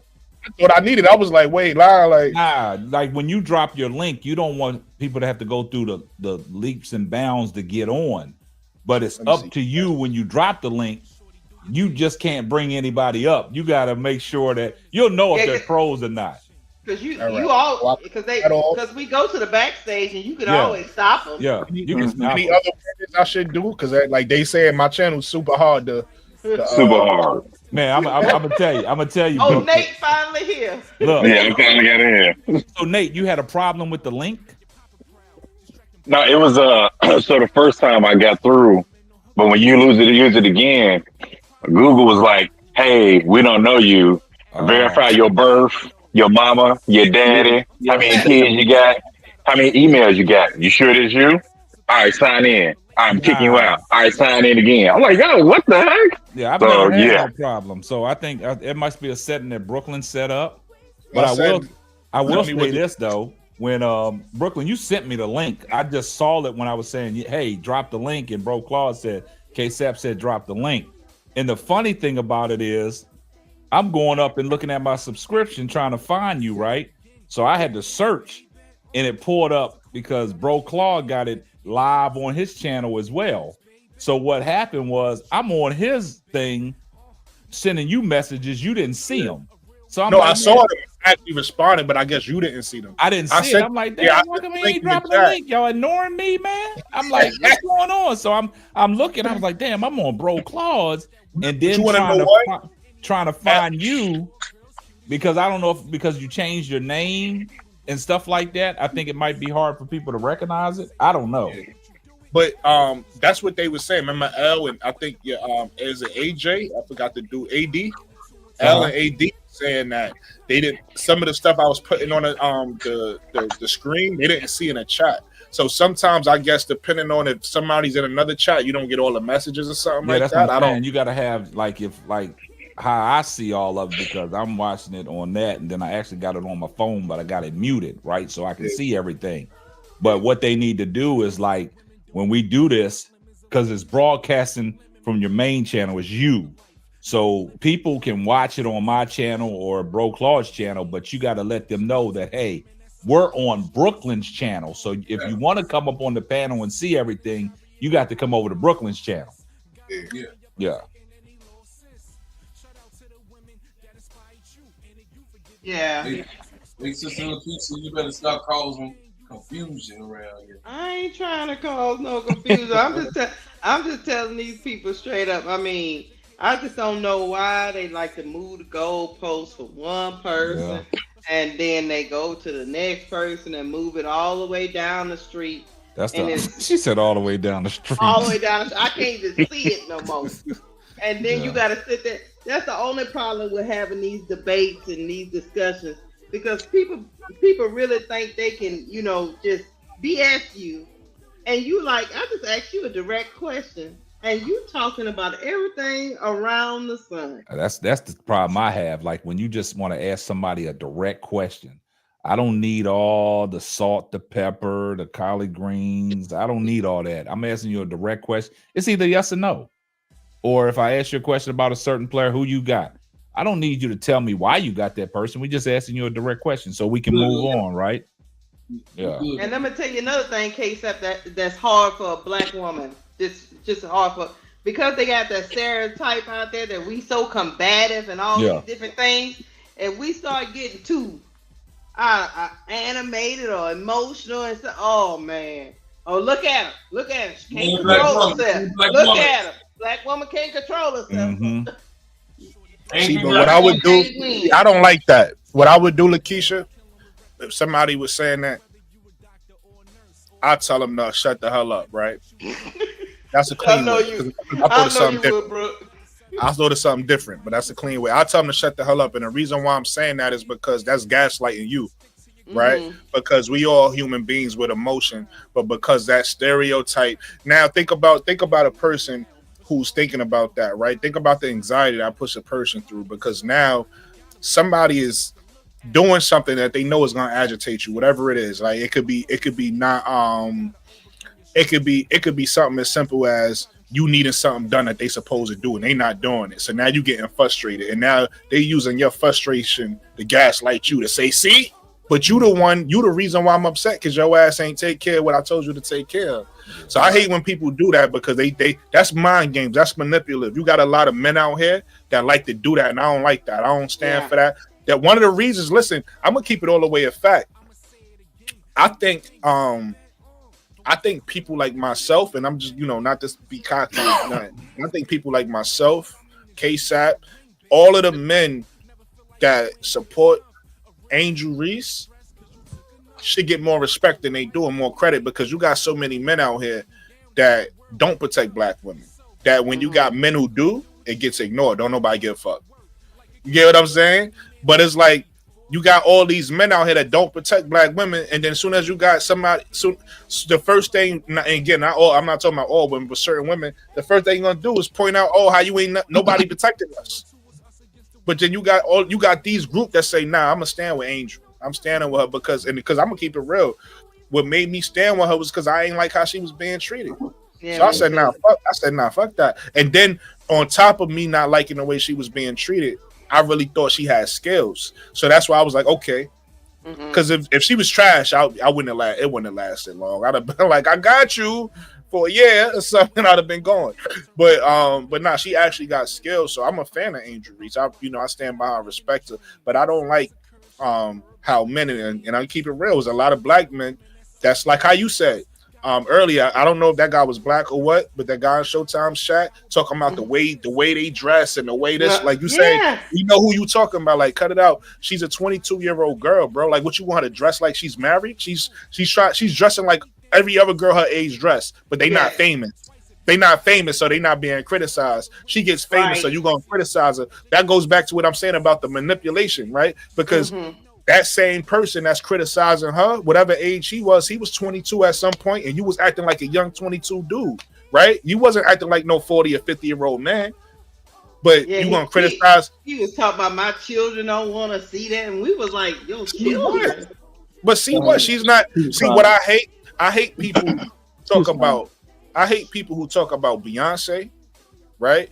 And now Angel Reese, because if I got a daughter, they don't, especially as a black man, if I have a black daughter, my black daughter don't got many role models to look up to that look like them.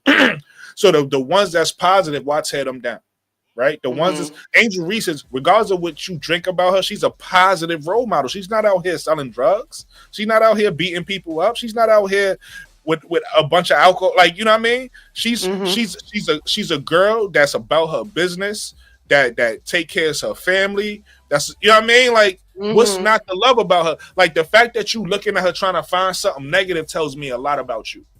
You get what I'm saying? Yeah. I'm talking about, he was talking about like how she was. You remember Beware? He was talking about how she was on Wild 'N Out, and I was like, my kids didn't watch no Wild 'N Out when they was underage. That was so funny. Talking about? Like, really quickly too. I want y'all to keep going. If you trying to find me, if you type this in, you'll find me. It's that simple. Yeah, he was talking about how she dressed on Wild 'N Out. I said, well, my kids were under 18. They weren't watching Wild 'N Out. So. Right. That's what that was so funny. They wasn't watching that, sir. So I don't. And then the icing on the cake was when Zoe came in, and Zoe didn't even get a chance to give it to him yet. He barely got going, and my man dropped off. Yeah, he dropped off. Who was the dude? Who was the guy? Oh, dude named Jay. Jay, it was Jay somebody. Yeah, it wasn't Jay Burns. You don't know all these dudes. Sometimes you don't know all. It was just Jay. I can't remember what his name was because it wasn't up on the panel. Damn, I missed that, man. Yeah. I might. Does he have? Was it a live show that Zoe was doing? Yeah, it was. Showtime. It was Showtime. Live. Yeah. I don't think Showtime be I don't think he'd be putting the playback up. Oh really? Nah, because I looked on his channel like his live shows. I don't think he keeps his live shows up. He do because it was a couple times. I mean, I don't know if he changed, but it was a couple times where I might put this one up because it was about 300 of us in the chat. It was a couple times where I went back to see like what I did and see see what I saw. I know he used to. I don't know if he still maybe he stopped having them up, but he used to. Another thing, we're gonna have to start extending our we're gonna have to start taking up for Cheryl Swoop's hair. Yeah, was it the one that was the topic Caitlin? Was it the topic Steph Curry and Warriors versus Houston or the Caitlin Clark fans boycott? That's Caitlin Clark fans boycott. Okay, I'm gonna go look at that playback. I gotta catch that, man. What did Cheryl Swoop say that got all these people acting crazy? She said she didn't deserve the Sportsman of the Year. Now you know what? She didn't really she didn't really say it, but she said. Yeah. But what's wrong? See, but that's my problem though. In this world where everybody got to say be all the same, what's wrong with somebody? So she got the award. You mad? Somebody said she got the award. So what? She said that. I think we debated that on Zoe like the other day, didn't we? Be Will about. I don't think she should have got the award either. But I don't care. Like I'm not gonna be mad about it. I'm not Give mad the girl the at award. But I don't think she. And when I say that, let me be clear for any Caitlin Clark fans watching. The reason why I feel like she don't deserve the award is because she didn't do nothing to deserve the award, right? I think, and that's not just her. That's anybody. I think you should give people awards when they accomplish something because now that motivates them to keep accomplishing stuff. When you give people awards where they didn't accomplish nothing, that lets them know I'm gonna just get an award for just kind of showing up, halfway showing up, not really doing nothing. And I feel like that waters down talent, that waters down the game. Why am I gonna try so hard if y'all just gonna tell me I'm the athlete of the year anyway? Yeah, I ain't really do no athlete of the year shit. Like, don't get it crazy. twisted. I think she deserved the rookie of the year. She got that, and she deserved that. But that's what I don't think she know. Like, what did she do to deserve athlete of the year? I'm sorry, it don't make sense. This is where I'm not a hater, so let the girl have the damn award. Yeah, this is the problem that I have. I mean, kudos to her. She got the award. The award is hers, right? But in the WNBA, she was the rookie of the year, right?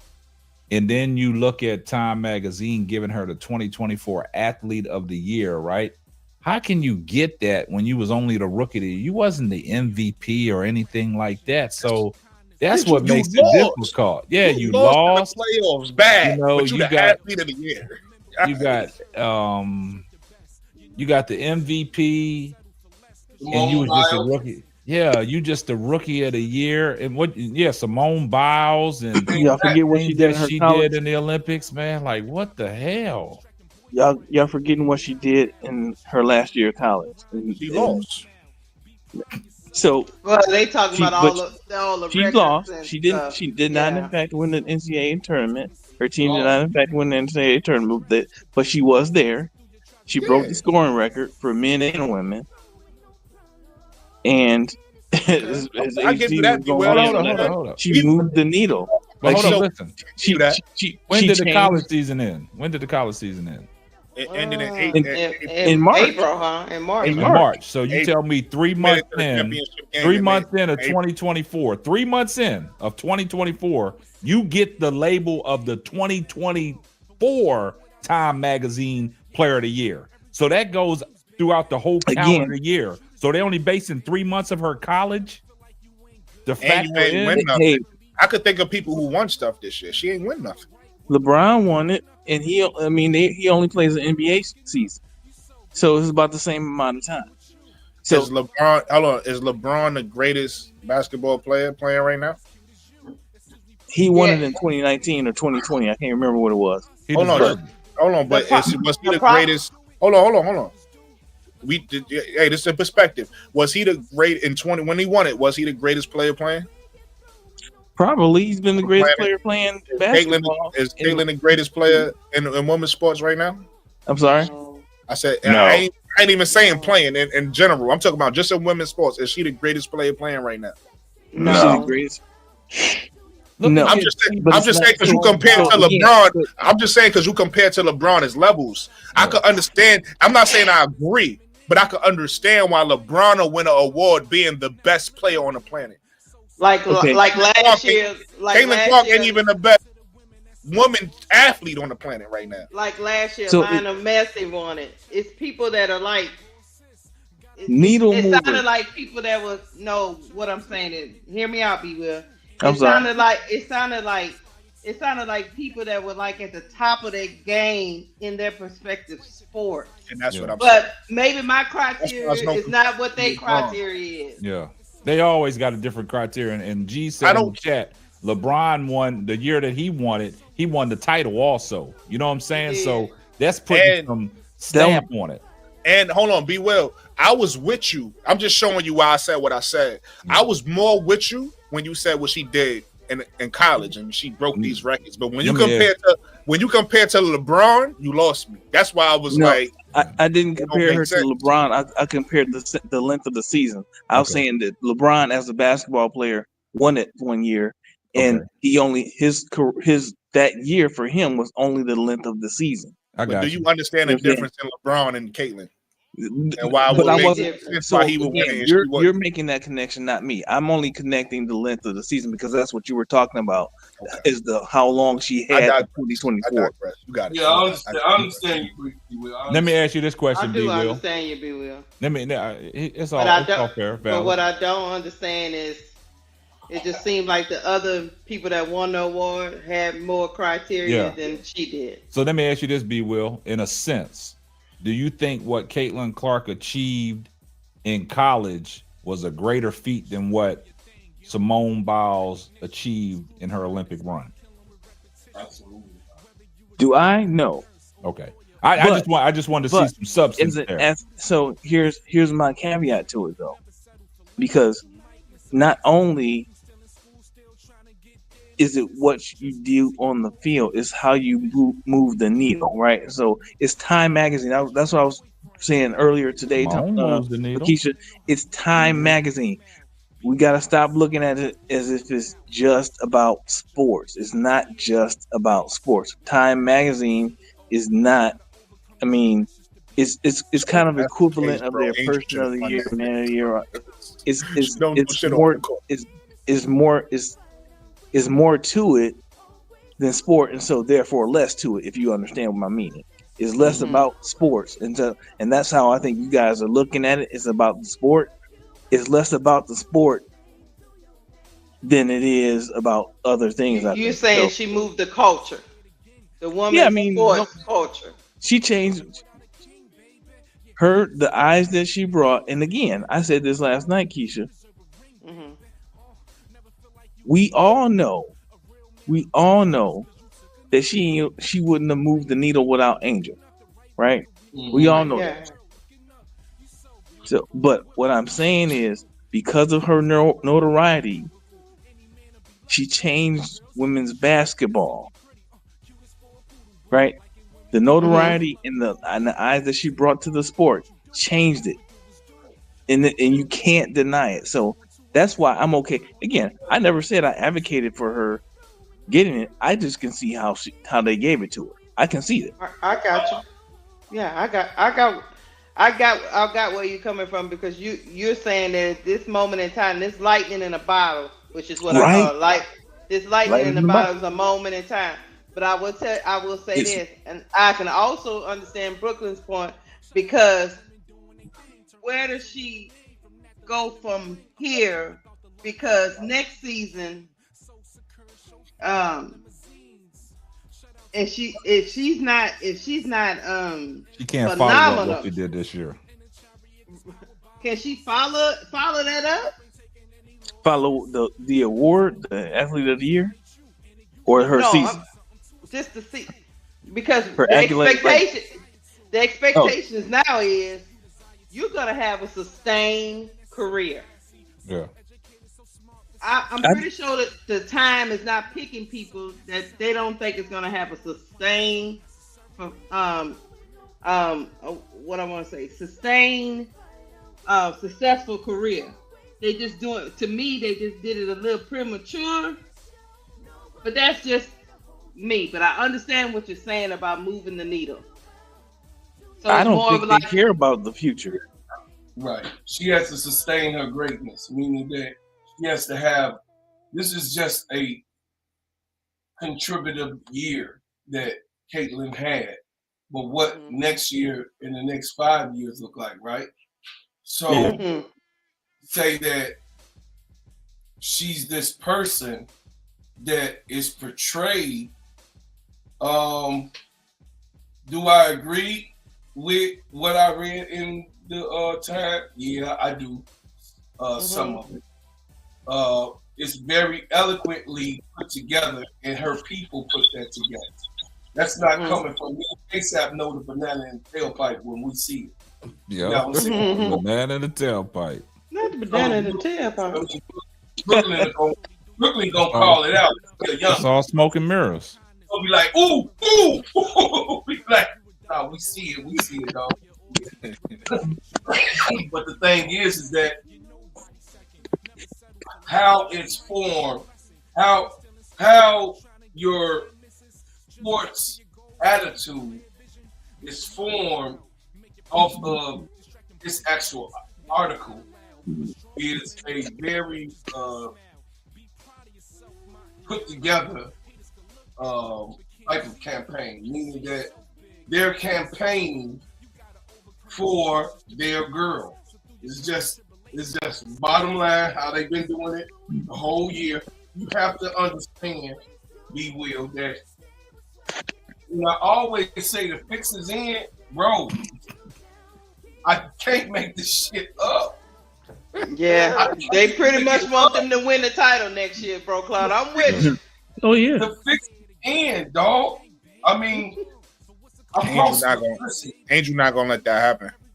No, what I'm saying is Brooklyn. What I'm saying is that the fix is in on where this girl has to be.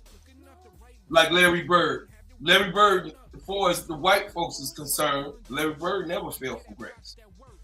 As far as they're concerned. But we saw a hurt Larry laying down on the side of the court in playoff, attire. So my whole thing is they forgot about all of that. But the way they sum it up is he was as healthy as Magic when Magic went out. When Magic went out, he was coming back for the next year when the HIV speech came. He was coming back.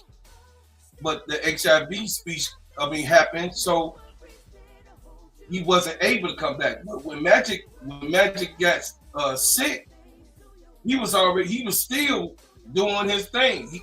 With no idea. You know what I'm saying? He was upright, doing his thing, making things happen. So I just leave it at that. I think that they were trying to say, this is where we at, this is what we want, and y'all gonna have to eat it up. You got what I'm saying? That's it. That's actual factuals. You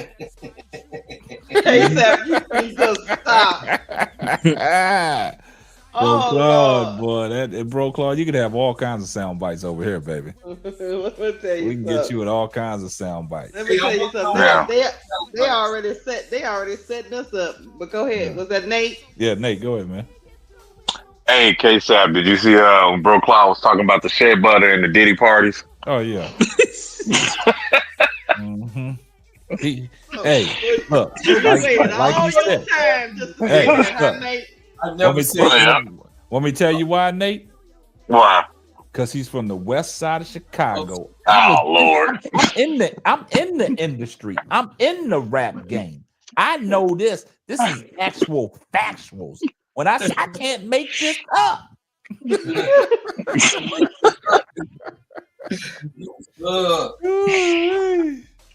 Yeah, that's on South Side.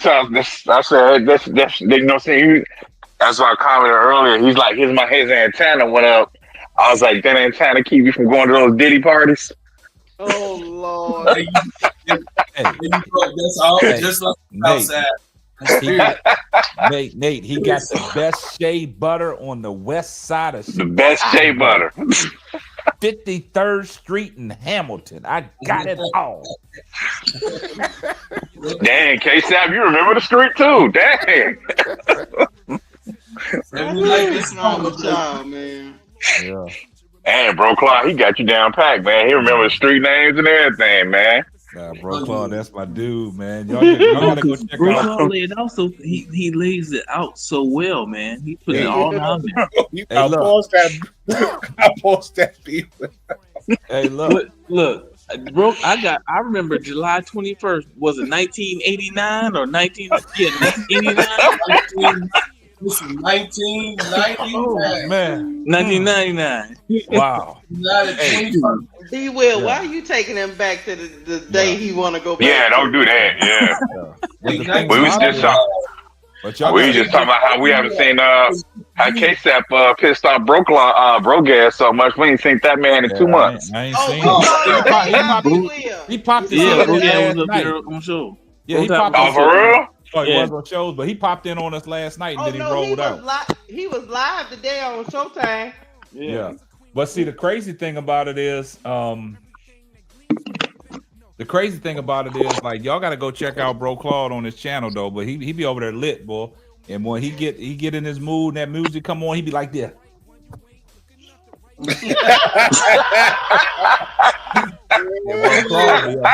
Boy.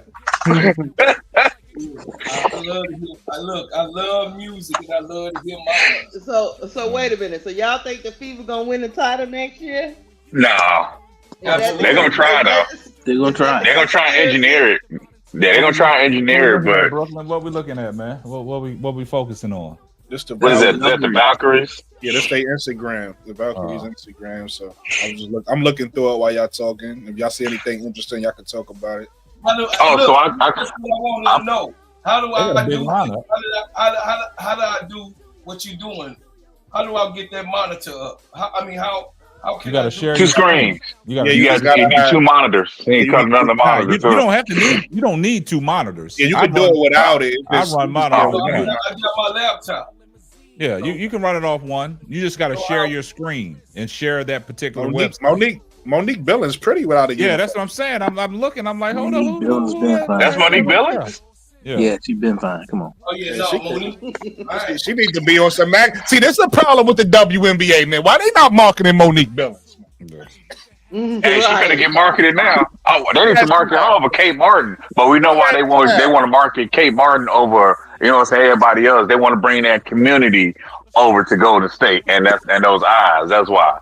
They want to bring Iowa in that community. Like she was popular. She was outselling that. Hey, that was all popularity, man. Look, that was all fabricated. There was her jersey selling in there. Those some Iowa Hawkeye fans and the other community. Come on now, stop that. It's smart though. It's smart.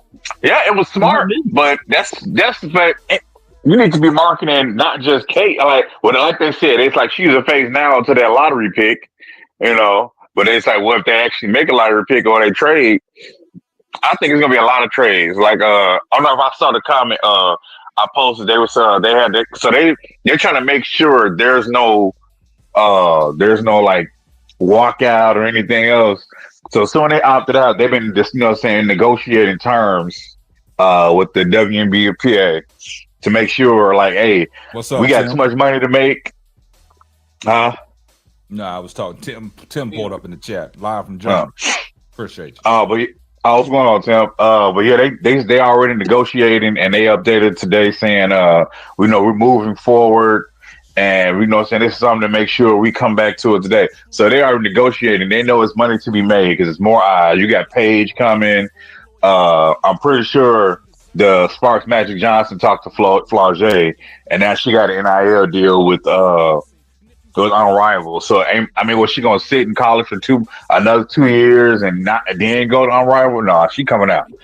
So they got a lot of money coming.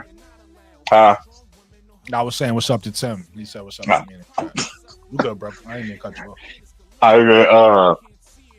So I think they want to make sure to negotiate, especially they got this new CBA kicking in and all this billion. So the NBA is really for like, hey, what do y'all need? Because you know they're already talking about. Even Angel said, because she about that business about jersey sales. She's like, we need to make sure we get a profit in jersey sales because I don't. They don't get any of those jersey sales. Those jersey sellouts. That is crazy. They get no jersey sales. Their profit sharing. Yeah. Hey Nate, hold that thought because you giving some good information. I know the Chicago Sky didn't. What? Look who the hell they done put on the fucking Chicago Sky. Look, I know they in floor general where. Yeah, we talked about that last night, man. How they trying to create confusion.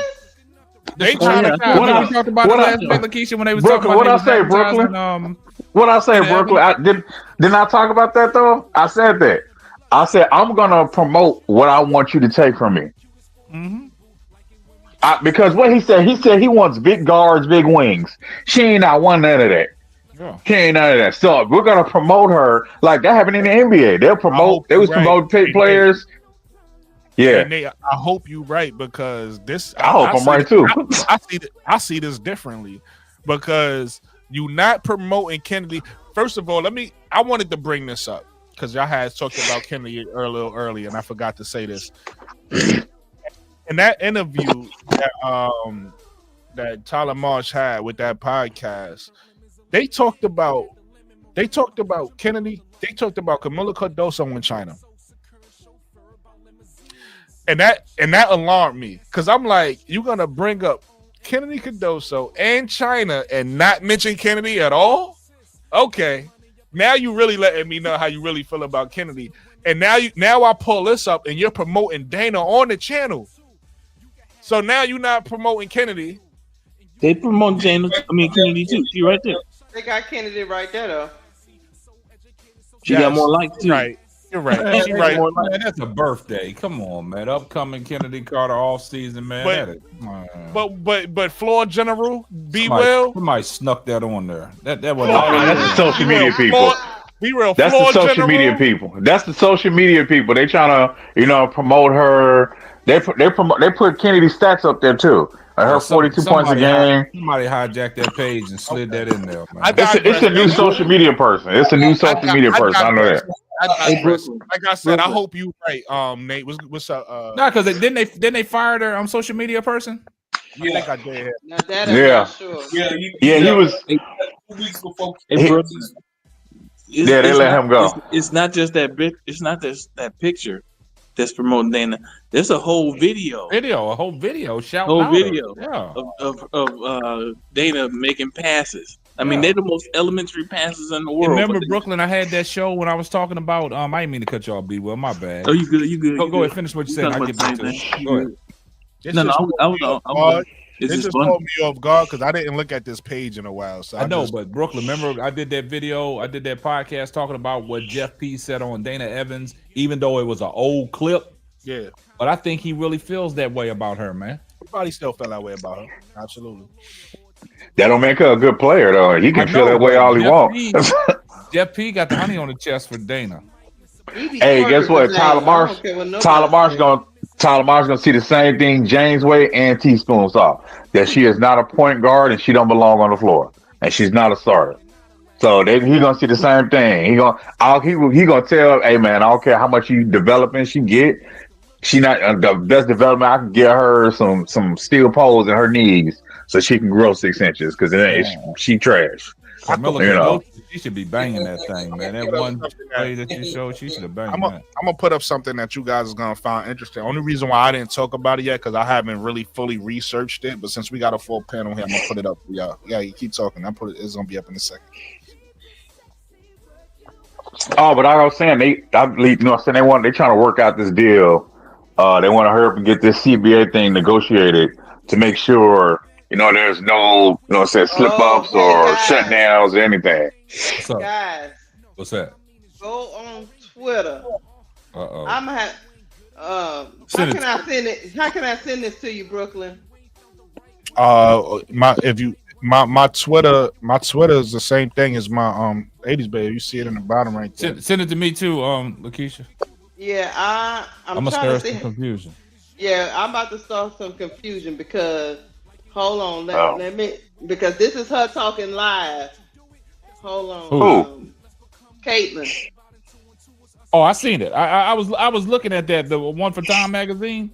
Yeah, she was sitting down talking about it. Sitting down talking to that chick. Yeah. I was watching it on YouTube, man, but I stopped. So she just wasn't talking. So now we know some of these quotes. She was talking live about some of this stuff too. She's with Maria Teller. Yeah. Yeah. So you seen it? Yeah. Okay, I don't need to send that. But you got to listen to it to make sure it's the same quotes that's in the magazine, though. Yeah, that's what I got to sit down and listen to. You got to listen to the wording, how she words it, and then go look at the way it was written. Yeah, man, it's almost 2:00 in the morning. Yeah. I just looked up. I got to go. Yeah, Brooklyn, man, you 4 hours in, man. What I tell you about that? It comes up on you. It comes up on you. Listen, we can wrap it up. This is actually a good topic to save for another show. But I just wanted to show y'all this. This is Euros basketball, and they're about to go into their second round. And so we get to see. Tim says, y'all, it's 3 y'all vampires, man. It's like 3:00 y'all's time. Well, yeah, I'm night shift, so like I told Brooklyn last time, he's like, "All right, I'm finna get off. I got work in a few hours." I'm like, "Oh man, I'm fired up. I just got off work." That's what these lives will do to you, man. They'll keep you on for a minute, man. K-Sap, you like it? Nah, man, y'all. Hey, nah, man. I mean, I love it, but sometimes you just gotta know when to fold them, man. You gotta know when to fold. You gotta know when to cut. Oh, I know. When you cut it off. Claude over there making his shea butter right now. He say, like this. That shea butter. You know what I'm saying? Because it's the West Side. You know what I'm saying? He can't be messing with us no more. We've been on here 4 hours. He got talking to Brooke. Rogan was like, look at Molly. You know what I'm saying? You keep talking about the Leah Boston. You know what I'm saying? I told you Leah Boston, she's good, Mom. You know what I'm saying? Man, hey, man, I'm just trying to get you back on the panel. Oh, you just joking about the Leah Boston? Huh? Oh, you guys jokes now. You guys are funny. That man got hot about that Leah Boston. Yeah, be like, nah. He was hot. He'd be like, nah.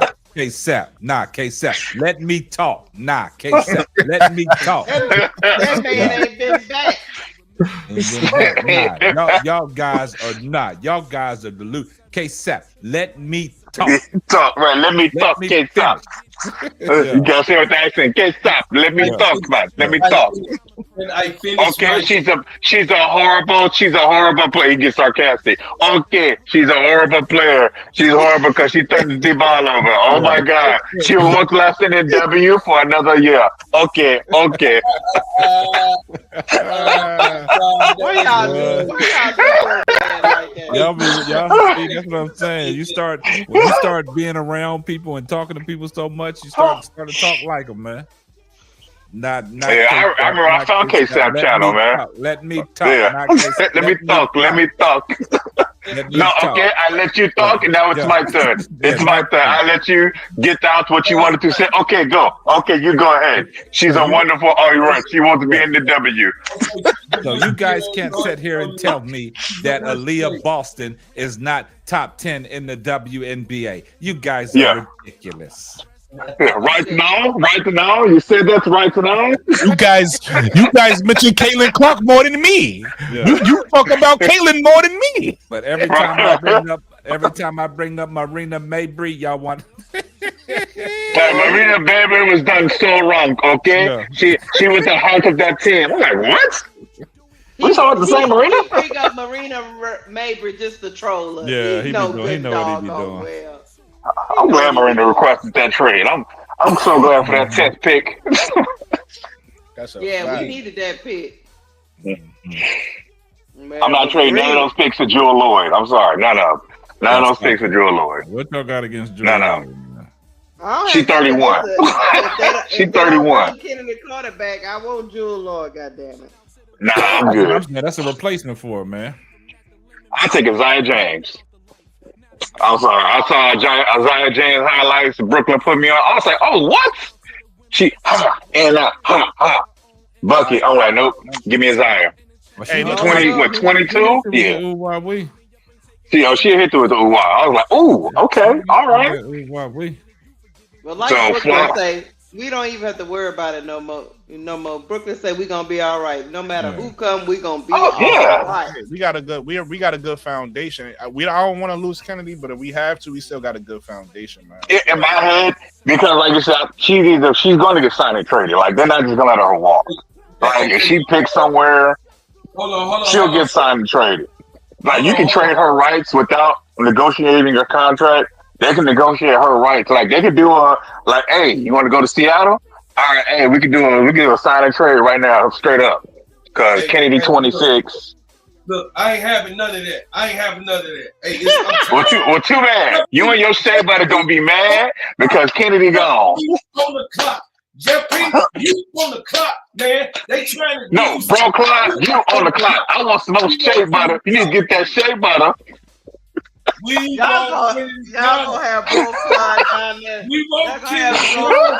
I ain't trying to negotiate with nothing. We gonna be at the door down there to see you, homie. Hey, that's all. Hey, Nate. Yeah. You know about Kiyomi Miller? Yeah. I looked her up. Kill me, McMillan. It's McMillan. McMillan. Bro Clark gonna be in the lobby of the condo for Jeff P. He better get that. You know about Kiyomi McMillan? Nah, no, I don't. I'm not. Watch these highlights and focus on her handle. Focus on the handle. Okay. She got better. The one with the ball, right? She got it ain't gonna no mistake. She got better handle than dude. You got that. Her defenders is frozen. Her defenders don't know what to do. They like, should I guard? Should I step up? Hey, she's a freshman. She got. She just came from high school. But look, she's a freshman. I thought she was a sophomore. She's a freshman. She just came from high school. She got that. She got that. Ooh, where we in that defensive highlights. But you know what? You know what I'm saying right now? She got that retreat dribble too. She know how to get in the paint and back it back out. Yeah, and keep that handle, man. She got a nice hezzy. Her hezzy is nice. If y'all know handles, y'all gonna understand what I'm talking about. She got Jamal Crawford like handles. Oh, no, look at her. I see she got the. She don't just have handles. She got Jamal Crawford like handles. Jamal Crossover Crawford. Oh man, that's crazy. Yeah, look at her. She got that. She got that. With these girls, they just got that act right, boy. Jamal Crawford could still drop 50. Yeah. All she did was drop 30. That's that. They barbecue chicken for her. Yeah. Barbecue chicken. Mm-hmm. Hey, once she get them on the hip, she gone. Oh damn, she shot that from deep. Look at it. She had that high. Ooh, got it. Lord, and then loaded it with the left after that. She went up with the left. Ooh. That poor girl on her. When you have handles like that, that tells me one thing. Like I say, as a point guard, if you got a handle like that, you know how to get in the paint, right? But the thing about it is, I think she's the type of guard, I don't see her picking up her dribble. So when I say the retreat dribble, she know how to get in the paint. And if the paint is congested, she know how to wheel that bitch back out. Yep. Look at it right there. Retreat. Boom. Splash. Hand down, man down. Then she played the denial ball. Look out, see it? Then she pushing it. Ooh, got around her, hit her with the got there. Give me that. Quickness, cat-like quickness. Gotta be quicker than that. See how she went over? She went right through Caitlin Clark bends knee to the woke mob. Lord. Yep. I just want y'all to see a little. Yeah, man. Yeah, go and shut it down, Brooklyn. Go and shut it down, man. Do your outro, man. Shut it down, man. Do your thing, man. You got right now. Got the live popping. I see you steady serving over there with the you got the thing for I see your little thumbnail on the what's she doing? On the Cheryl Swoops video. I see you, bro, Claude. Boy, you stepping the game up, ain't you? Bro, Claude said he getting them graphics together. I see. Bro, Claude getting it in. He getting it in. He be dropping stuff at 4:00 in the morning. Hey, yo, listen. Let me wrap this thing up. We've been on it. We've been here 4 hours now. Hey, I want to say shout out to everybody. I want to say shout out to everybody that's gonna watch this on the playback. Shout out to the playback gang. Listen, everybody hit that like button. Everybody subscribe.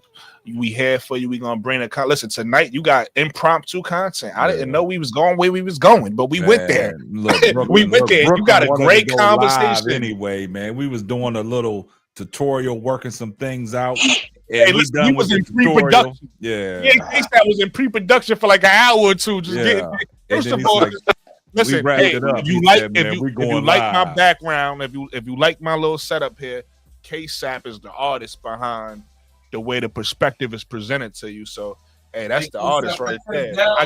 I told him what I was looking for. I gave him the direction, and he just went in there and chefed it up. Yeah. You know what I'm saying? So shout out to K-Sap for that. Appreciate you.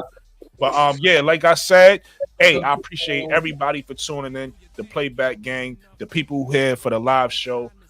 Hit that like button, subscribe, holla at me in the comments, talk to me, I talk back. You know what I mean? And everybody have a blessed night. You heard? Hold on, hold up. What was you saying, Bro Claude? Now he was saying something to me.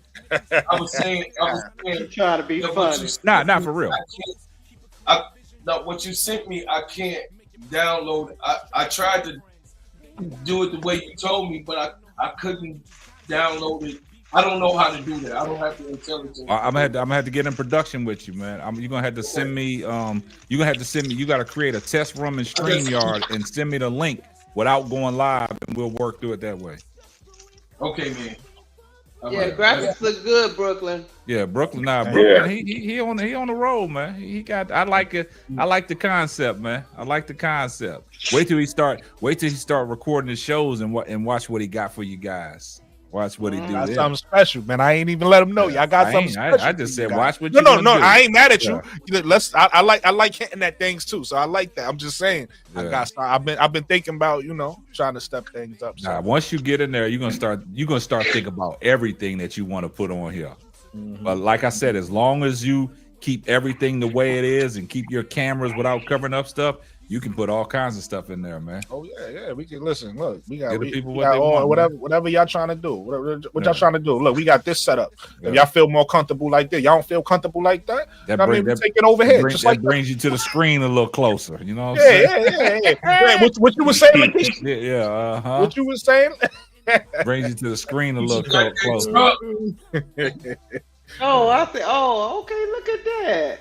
Yeah, Brooklyn, he working on some things. See, it brings you to the screen a little closer. You see what I'm saying? Oh. That shows Lakeisha's rap. It shows that rap efficiently. You know what I'm saying? You know what? Okay, don't start. Now you can see the part. Yeah. Now you can see the part, K-Sap. Look, and the thing about it is, hey, that part ain't moved in 4 days. Wow. They moved in 4 days. Hey, Keisha, said you got that new edition part on the side. Yeah, she got it locked in, boy.